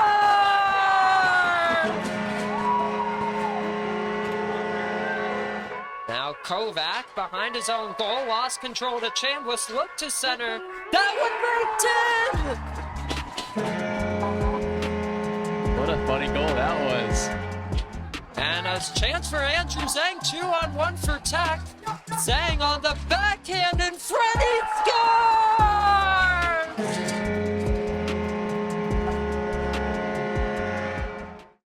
Again, kind of like transfers from the fans onto the ice and onto the bench. Especially, I know against the DJ game, like the band came out, the rec came out. Those are just like super cool experiences I didn't think I'd ever have. And I know this year we're gonna try and get like more specialized, like themed games to kind of make the atmosphere like that every single week. which I'm really looking forward to. Being able to play at the cooler again was pretty cool too, especially with the recent news of it closing down, which is pretty sad. But being able to play there one last time at a new level, at a collegiate level, was a lot of fun. Get to see some hometown friends and some people that I knew from the program. Being able to come out and watch that game at the rink was a lot of fun too. Watching him score coming down the right side of the ice, going to the middle, putting it in the net. I think he got a pass in the slot or whatever it was. It was just incredible to watch. I was super thrilled for him. I mean, obviously we didn't get the job done, but if there's one positive from that night, it was watching him get to score his first goal. This plays a bit high. Here's a shorthanded break for Ethan Molnar. Molnar on to Linus. He scored!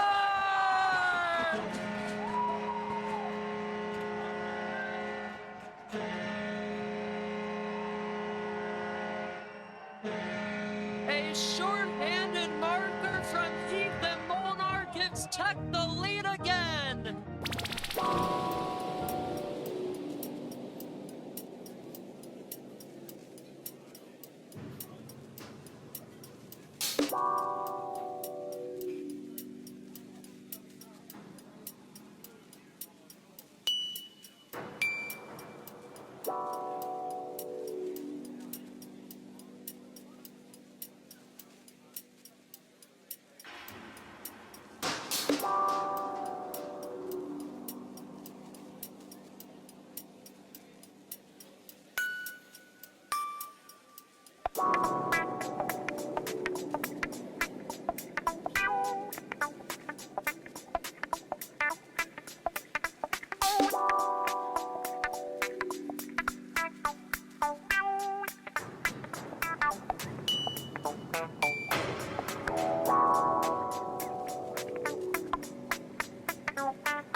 everybody, and welcome back to the third period of the weekend series second game between Georgia Tech and Kennesaw State.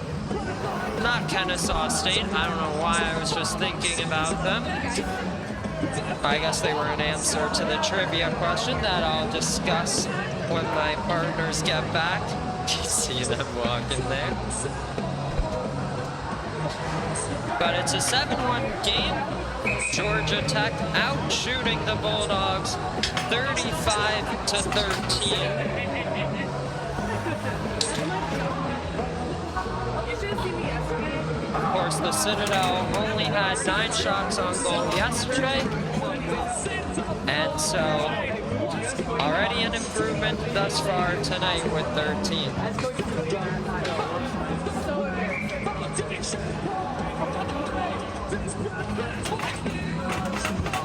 This is Colin Dorcas and Santino Lombardo to take the opening draw in this third period. Dorcas will win it, and the final period of regulation time is a go. Josh Rowley with room and a stop from Carafiello early. So a quick look at that trivia question. Who did Tech most recently play in an outdoor game? That is none other than the University of Georgia. Sure was. I love that game. That was... I didn't go, but I saw some pictures, little pavilion outdoors, right? Was the rink fully covered with the roof? The rink was, if I remember, was like 3/4 or maybe like 5/6 of the way covered. But I think the funniest part about it was the fact that in the far corner, the ice wasn't quite freezing for some reason. Okay. So we waited for about 30 minutes before the real start, after the real start of the game, and we all just hung out, took pictures with the booing fans, and had a little bit of a good time before we really got the puck drop. Okay, I think I've seen some pictures before of some guys with some UGA fans behind, so I guess that's what that's about. What was the atmosphere like for that game? The atmosphere was great. I mean, that was a game that was right on campus, so they brought so many fans out. I think it was their senior night as well, so that was a game that we're winning, I think, 1-0. We ended up losing 2-1, unfortunately, but that was one that I really wish I got to see us win. Admittedly, I tried finding who scored the goal for the trivia question. On Game Sheet, it showed up as, like, not listed. Do you happen to remember that? I couldn't tell you. I'm sure it was Matt or Bonner or someone like that. Right. Tech just came back from UGA just a couple weeks ago, played at their new arena, Aiken's-Ford Arena, but same premises at the Classic Center. They had some good fan turnout there. As a big throwback, I remember in those days people were talking about where the arena was being built and how it's going to be so exciting, and now we're actually playing in it by my senior year, so that's pretty cool. It's absolutely worth the wait. I know we talked about that new rink a ton at the start of that broadcast, but it's really a great site, and if they could get some more fans in there, very low ceiling, that place could be an electric place to play in the ACHA. Yeah, absolutely. I really want to see it like host more maybe playoff games, or as the ACHA starts growing, have more and more fans in there, because that'd be really good for the sport. I think last year, Colorado South had the D1 playoffs there. When I watched some of the broadcasts, didn't look too full, so I guess a missed opportunity, but I hope they get it back again. I mean, I should not be saying good things about UGA, but what a spot. I guess in hindsight, it's hard to fill up a stadium like that, because who would want to travel to Athens to see their school play? That's true. What a bad place to live. I mean, here we say to hell with Georgia, but is Athens not bad enough? I'm just saying UGA made the playoffs, and even for their game, it was kind of empty. So I don't know what was going on there. Yeah, I guess I was giving too much credit to them on the last broadcast that now I need to say some negative things. Here's Sean Connolly with a little break. He chips it just off the side of the goal. Looking for more action here, but the Citadel will pick it up with Gremling and now Joyce. Joyce through the Ice Forum logo now enters the zone cleanly, protecting that puck as Green looked to make a play, and it's Zach Peschler. Across Sean Connolly, Tech with numbers as Persona drives to the net. A backhand feed, they score, yeah!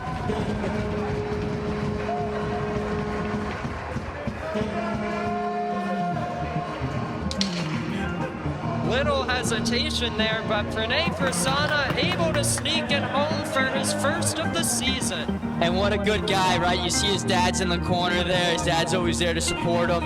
What a good family. Pranay's always been a good friend of mine, and glad to see he was able to bury that one. Seems to be having a really fun time this season. Oh, that's great to see him get on the board. For me personally, I joined the team back in fall 22, yeah, the first year of college, and I remember the first game I was at, Pranay was out with, I think, a shoulder injury, maybe arm, something like that, but was talking to him a little before the game. There's a good-looking type, but yeah, he was the first person from this organization I ever really talked to, and yeah, definitely a great guy. I think a baseball blowout. Baseball blowout.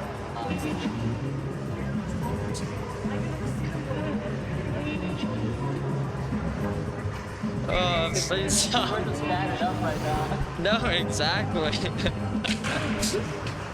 Face off to the right of Carafiello, goes all the way down the ice. Gonna be an icing, and so one last time, talk about thumbs up. Great food, friendly service, and a place that feels like home. That's Thumbs Up Diner. Make your next meal a big thumbs up at their convenient Midtown spot next to Georgia Tech. Now, can I comment on that organist? He's doing a great job today. Oh yeah, I think his name is Liam Ness, I think. Good shot from Roy there. That was a dangerous chance. But yeah, his second ever game here doing the organ. And makes a great addition to the game day presentation. I mean, one of my favorite things in the NHL is the teams that do have a live organist. And yeah, he's doing a great job. I'm sure it's pretty scary playing an instrument by yourself, unlike the band, live in front of all these people, but he's done a great job. Absolutely. You saw earlier, just a second ago, Soltau was quite hungry for another goal. After he had his first goal yesterday, got a little taste of what it's like. Oh yeah, definitely a good feeling for Georgia Tech, as here he is, beautiful deep to cut in front. And there he goes. What a shot and a goal from Hildrum. Wow, just like we're talking about it. Wow, yeah, you can see that line was hungry for one. They wanted one more. Or excuse me, that's Justin Yu with the second of the night. So just like Sean Connolly yesterday, you score your first goal, and why stop there? 2 goals for Justin Yu tonight.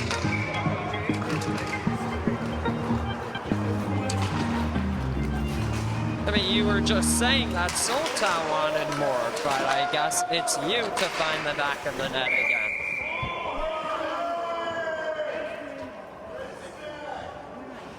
Every plate at Community Q is made fresh daily, and leftovers go straight to the food bank. That's barbecue with flavor and with heart. Let's see if the Citadel can get some more chances for themselves here in this third period. So far, it's been all Tech in the final frame. Here's Rogeri, shot blockered away from Graff there. As Chambliss looks to pick it up behind his own net, and it's Roy. Ahead with Rubin. That pass to Shu doesn't work out. Deflected wide there from Green. Little tie-up behind the net. Green tries to stuff it on goal. Here he is on the backhander, went just wide as he took a spill taking the shot. A few players from both of these teams, and it's Eli Rubin connecting with Braden King. Left circle here, cuts back. Rubin tries to advance it. The Citadel just flip it out. McLean Boyd regrouping for Tech here, as Liam Joyce is F1. Boyd across towards Komaraju, but too far. And so cutting it back is Rogeri, and McLean Boyd the other way for the Jackets. As Dorcas behind him, tries to work around Gremling, cannot. And so back the other way go the Citadel.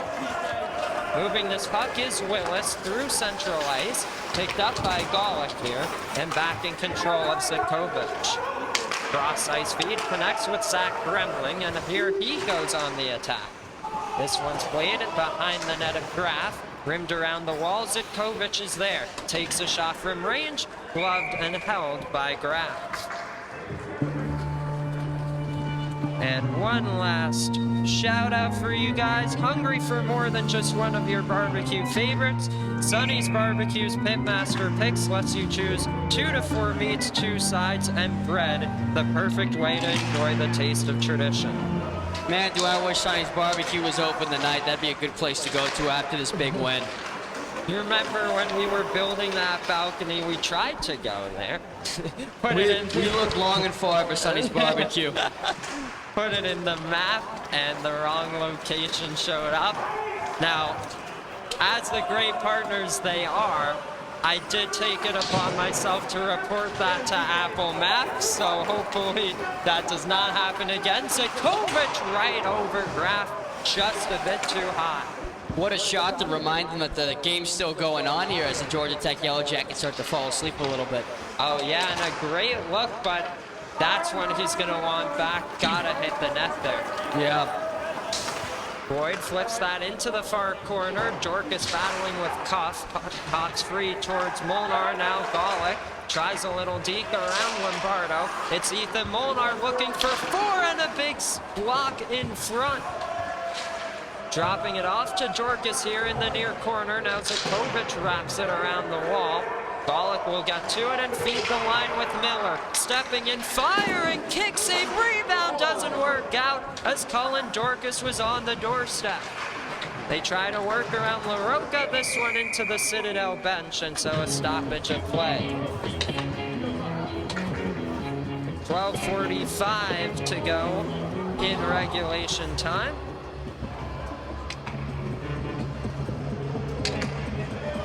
And a draw to Carafiello's left. Won by Tech, it's Peschner to Persona. Again, most recent goal scorer for Tech, Justin Yu, but Persona also cashed in this third period. Looks like offside there. Maybe not. Do you know what that stoppage was? Well, it couldn't have been offside because it draws inside the zone, so. Right. Not too sure. I didn't see hand pass signal, anything. Oh well. Shot deflected. I will admit I did miss it because I was fumbling around with my microphone here. Oh, good. Here's a rush for Tech. Beautiful feed. Connolly whiffed on the shot. What a chance in tight as he was looking for his third, as there's a shot from range gobbled up by Carafiello.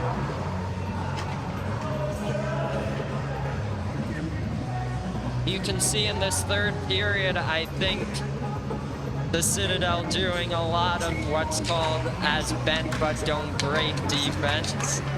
Although, maybe broke a couple times. If you're the Bulldogs here, you gotta still keep competing to the final whistle. Don't want this one to get to a worse outcome than yesterday. Zhang towards the slot, looks to get it back here. That's Keschner getting bodied there by Rogeri. This one through the legs of King, and Liam Joyce backhands it to safety. Was looking to connect with Rogeri. It ends up in Tech's defensive zone, and it's Pranay Persona. Up ahead to Zach Keschner, deflects it into the zone, and Gallagher is there. Chips it ahead, opportunity the other way for John Rogeri. Rogeri's shot went high, and so it's Zhang with a bit of time, but Rogeri lays the body. Picked up here by Braden King, good stick lift there from Zikovic, but back with King, and now Keschner. Looking to start the counterattack. They'll work it to the defenseman, Andrew Zhang here, as he'll skate up the right side. Enters the offensive zone, tries a deke to cut to the net, and Connolly works to get it free. Into neutral ice, that's Aiden Roy, as he looks to connect with Eric Soltau. Soltau gets it in deep, big reverse hit from Soltau, as the Tech bench loves that one. It's Komaraju's shot, blockered aside by Carafiello, and Soltau to the line with Roy. Back with Roy, some pressure from Lombardo there, but Roy gets it to Komaraju. Impressive by Roy. He continues to stand up after that hit. A little bit of pressure coming back, and he stands to the test. Oh, great defensive work by him for sure, as it's LaRocca, the defenseman for the Citadel, trying to get the clear. Roy plays it back into Tech's offensive zone, and now Santino Lombardo, turnover there momentarily, and now Kyler Kane. Kane's shot from range, snagged by Graff, and a face-off coming up to his left.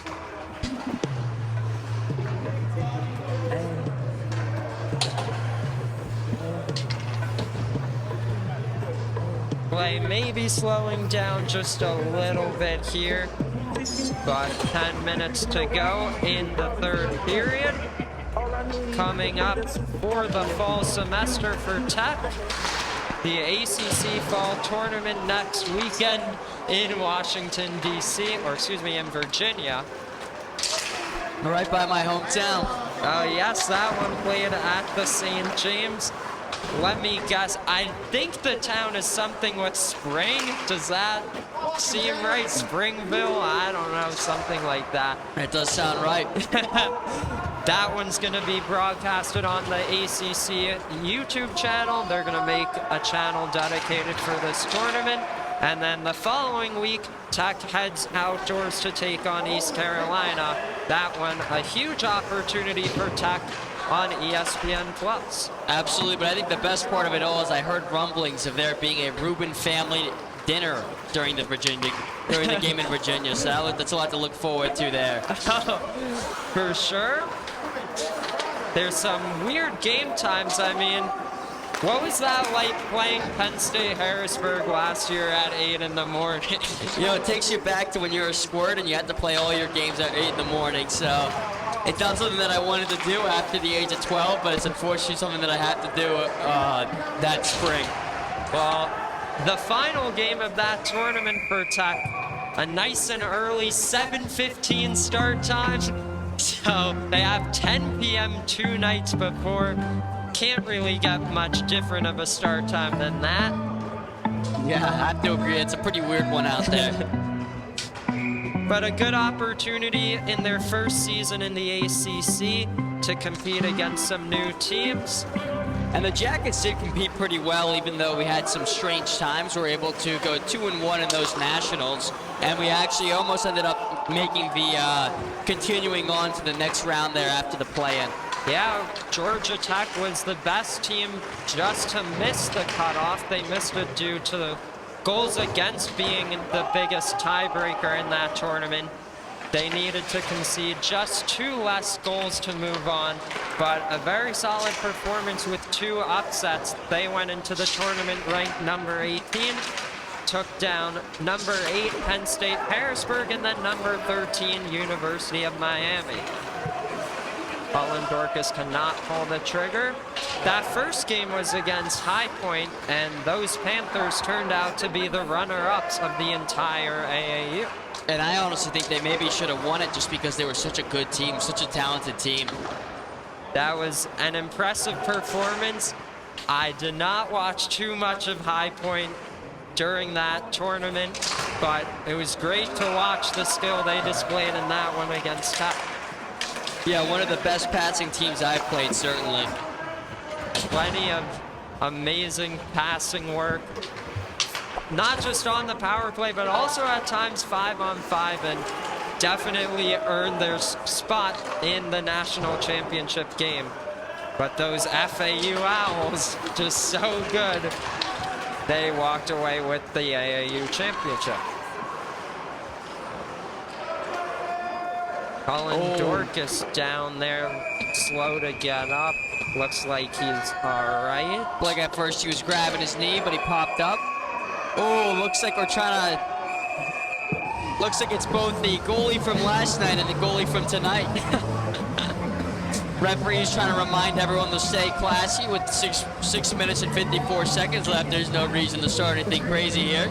Oh my goodness. Zachary Kesher's got a little bit of giggle and pointing fingers as he heads to the sin bin here. Oh my. It's a great call, both goalies getting involved.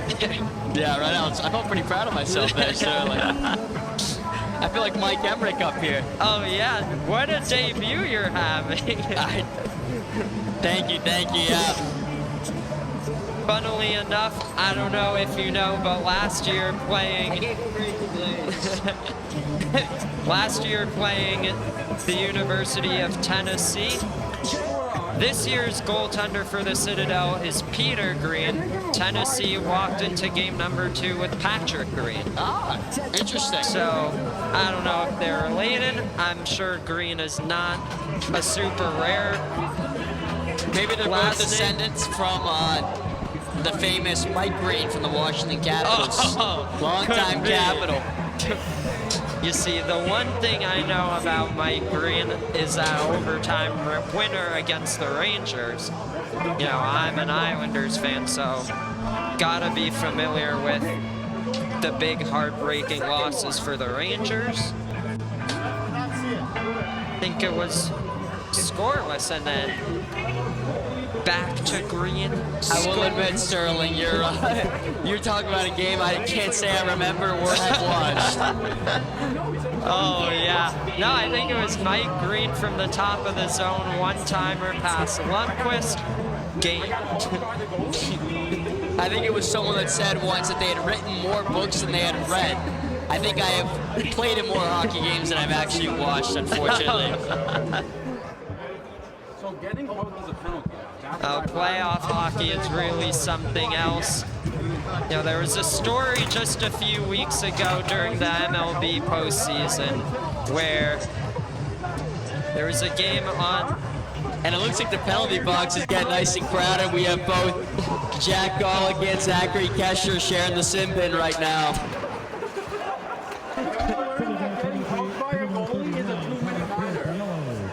oh my goodness, what do we have going on here? So power play for the Citadel here. How you guys doing down there? As Keshner and Golick in the box. Liam Joyce. Now this is Peter Green in deep, right back towards Joyce. Looking to pick it up is John Rogeri, who again we talked about all the time as the leading goal scorer for the Citadel. We'll see if he's able to cash in here. There's a shot blocked by Miller, and now Andrew Zay. Behind the net, Rogeri looking to center to Green. Levi Miller looking to get a counterattack shorthanded. Could be 3-on-2. Good poke there from Gallagher to prevent that rush. And so Tech looking to kill some more time.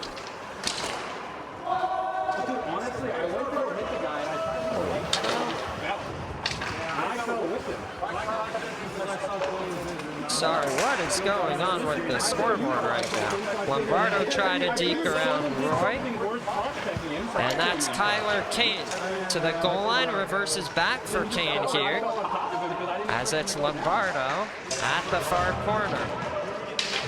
Gets it around, Roy tries to get it clear, holding it at the line. There's a shot, went just wide, too far for Kane, and now LaRocca. Looks to put it towards the net. Lombardo back on it for the Bulldogs with 15 seconds left on the power play. Tight angle shot stopped by Graff. And there goes Cullen Dorcas, 1-on-2 shorthanded. Looking to work around Gallagher. Has a path towards the net. Elects to go behind it. Power play over for the Citadel. Levi Miller, beautiful deke near side. Tight angle shot stopped by Carafiello.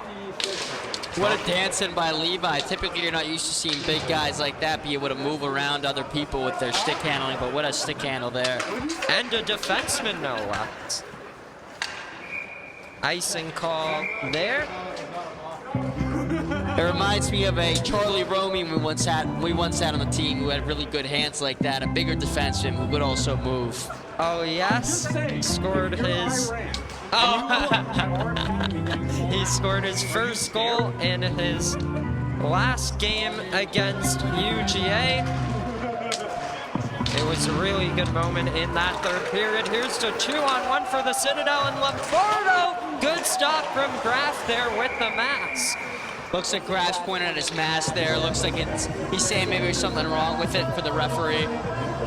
Yeah, maybe the strap disconnected on the back there. You might see that sometimes with high-impact shots. Wouldn't want to be taking too many of those off the face. Braver man than me.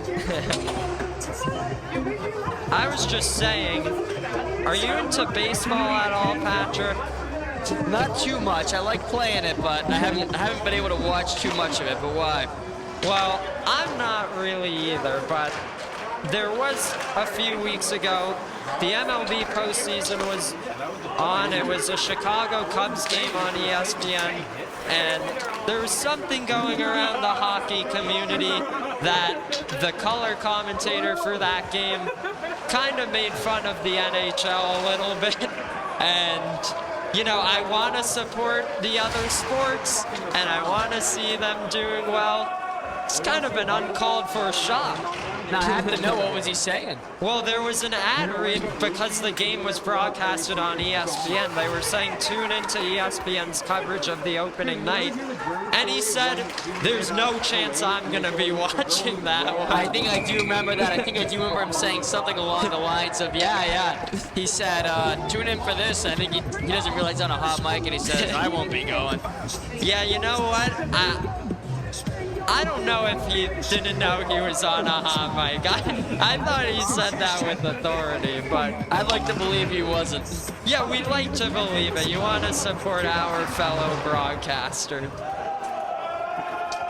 Hey, all good things from me about baseball. Once Tech Baseball comes back, go check them out. It's a fun time. I want to see them make it to Omaha one of these years, though. Oh, yeah, for sure. Hey, at least since we've been here, they've been, I think, consistently slightly improving from year to year. Absolutely, they were quite close last year. They just couldn't quite cut it. Fun to see them even in the regionals or whatever postseason beginning that is. Yeah. Joy shot, glove down from Graf, and he'll hold on.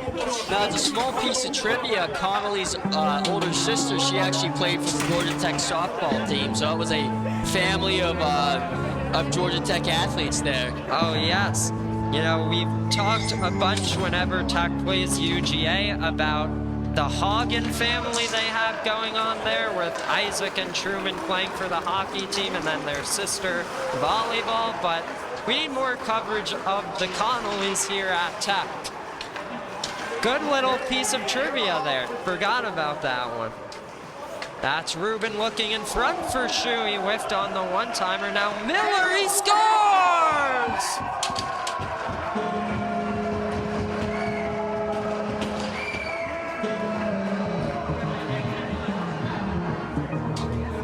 For the second straight game, Georgia Tech hits the double-digit marks.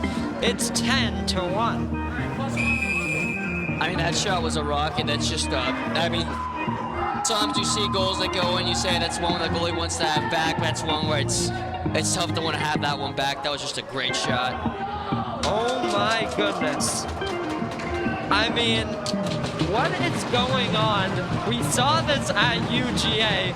I had not seen this prior to that game, but for the second time in the last 3 Tech games, fans getting ejected. Are we ejecting a fan? Really?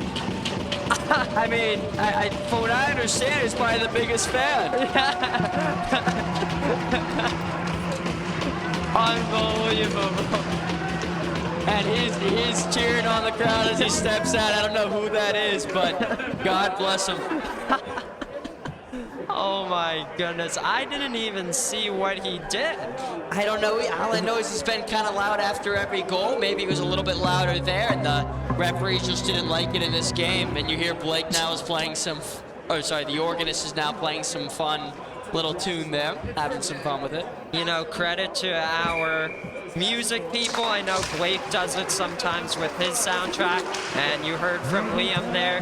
These guys know how to add personality to the game through their music selection. Absolutely, although the game's a little bit empty right now in terms of fans, this is the production you wish had many more people watching with all the work that they've put in. Hopefully we get to show a lot of you guys at home all the good work that they're doing.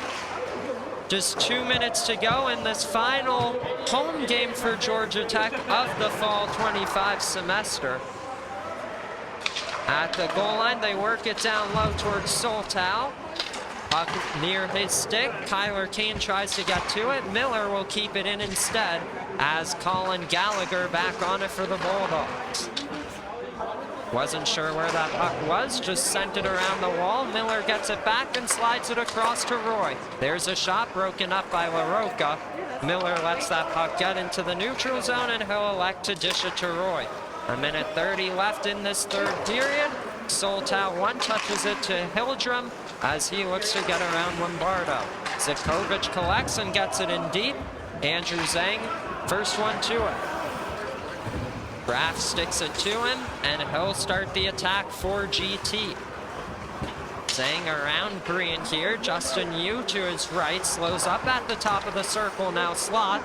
Here's Molnar from a tight angle, and another save from Carafiello. And there's Molnar with his famous tomahawk, the way he always puts his feet that way. Hey, that's a very key detail there. About his play, I feel like I just saw him do it again, and I realized, man, he does that a lot, doesn't he? You know, now it's going to be something I can't unsee. Yeah, towards the later the season, I started to try to work on it because he's just so good at maintaining balance while he's in it, and it is quite effective, I will say. Of course, one of the key players from this weekend for Georgia Tech, contributing production-wise by putting the puck in the back of the net. We'll see if they'll be able to keep this pace up against Princeton coming up next Friday. Here's a centering feed, and Carafiello shuts down Hildrum in tight. Excuse me, you in tight. I keep seeing 28 for 26. You know, I'm making that same mistake as well. I can't blame you. I thought it was Hildrum on that goal earlier. I don't know what's up there. I think the white chin strap doesn't help either, Sterling. I was thinking that too, maybe. Oh, the chin strap? I was thinking maybe something about the sleeves they got going on. I don't know, but here's a big chance for a breakaway for Peter Green. Moving in on Graff, he scores! Wow, and it's a buzzer beater goal to end the game. Oh my goodness. From the goalie, no less. A goalie just scored on the goaltender. You know, I'm going to say we did a great job with analyzing this game, the fact we brought him up so much. What a finish that was. What a fit. I mean, really at the end, very, very end, just kind of, you know, we talked about moral victories. We talked about having something to, you know, feel happy about when you're driving home. You know, it's tough to feel happy about a 10-2 game, but at the end of the day, it is always nice to score a goal like that and to see your guys succeed at the end of the game and to see that you really played from start to finish. And you know, I wonder if you're the Citadel.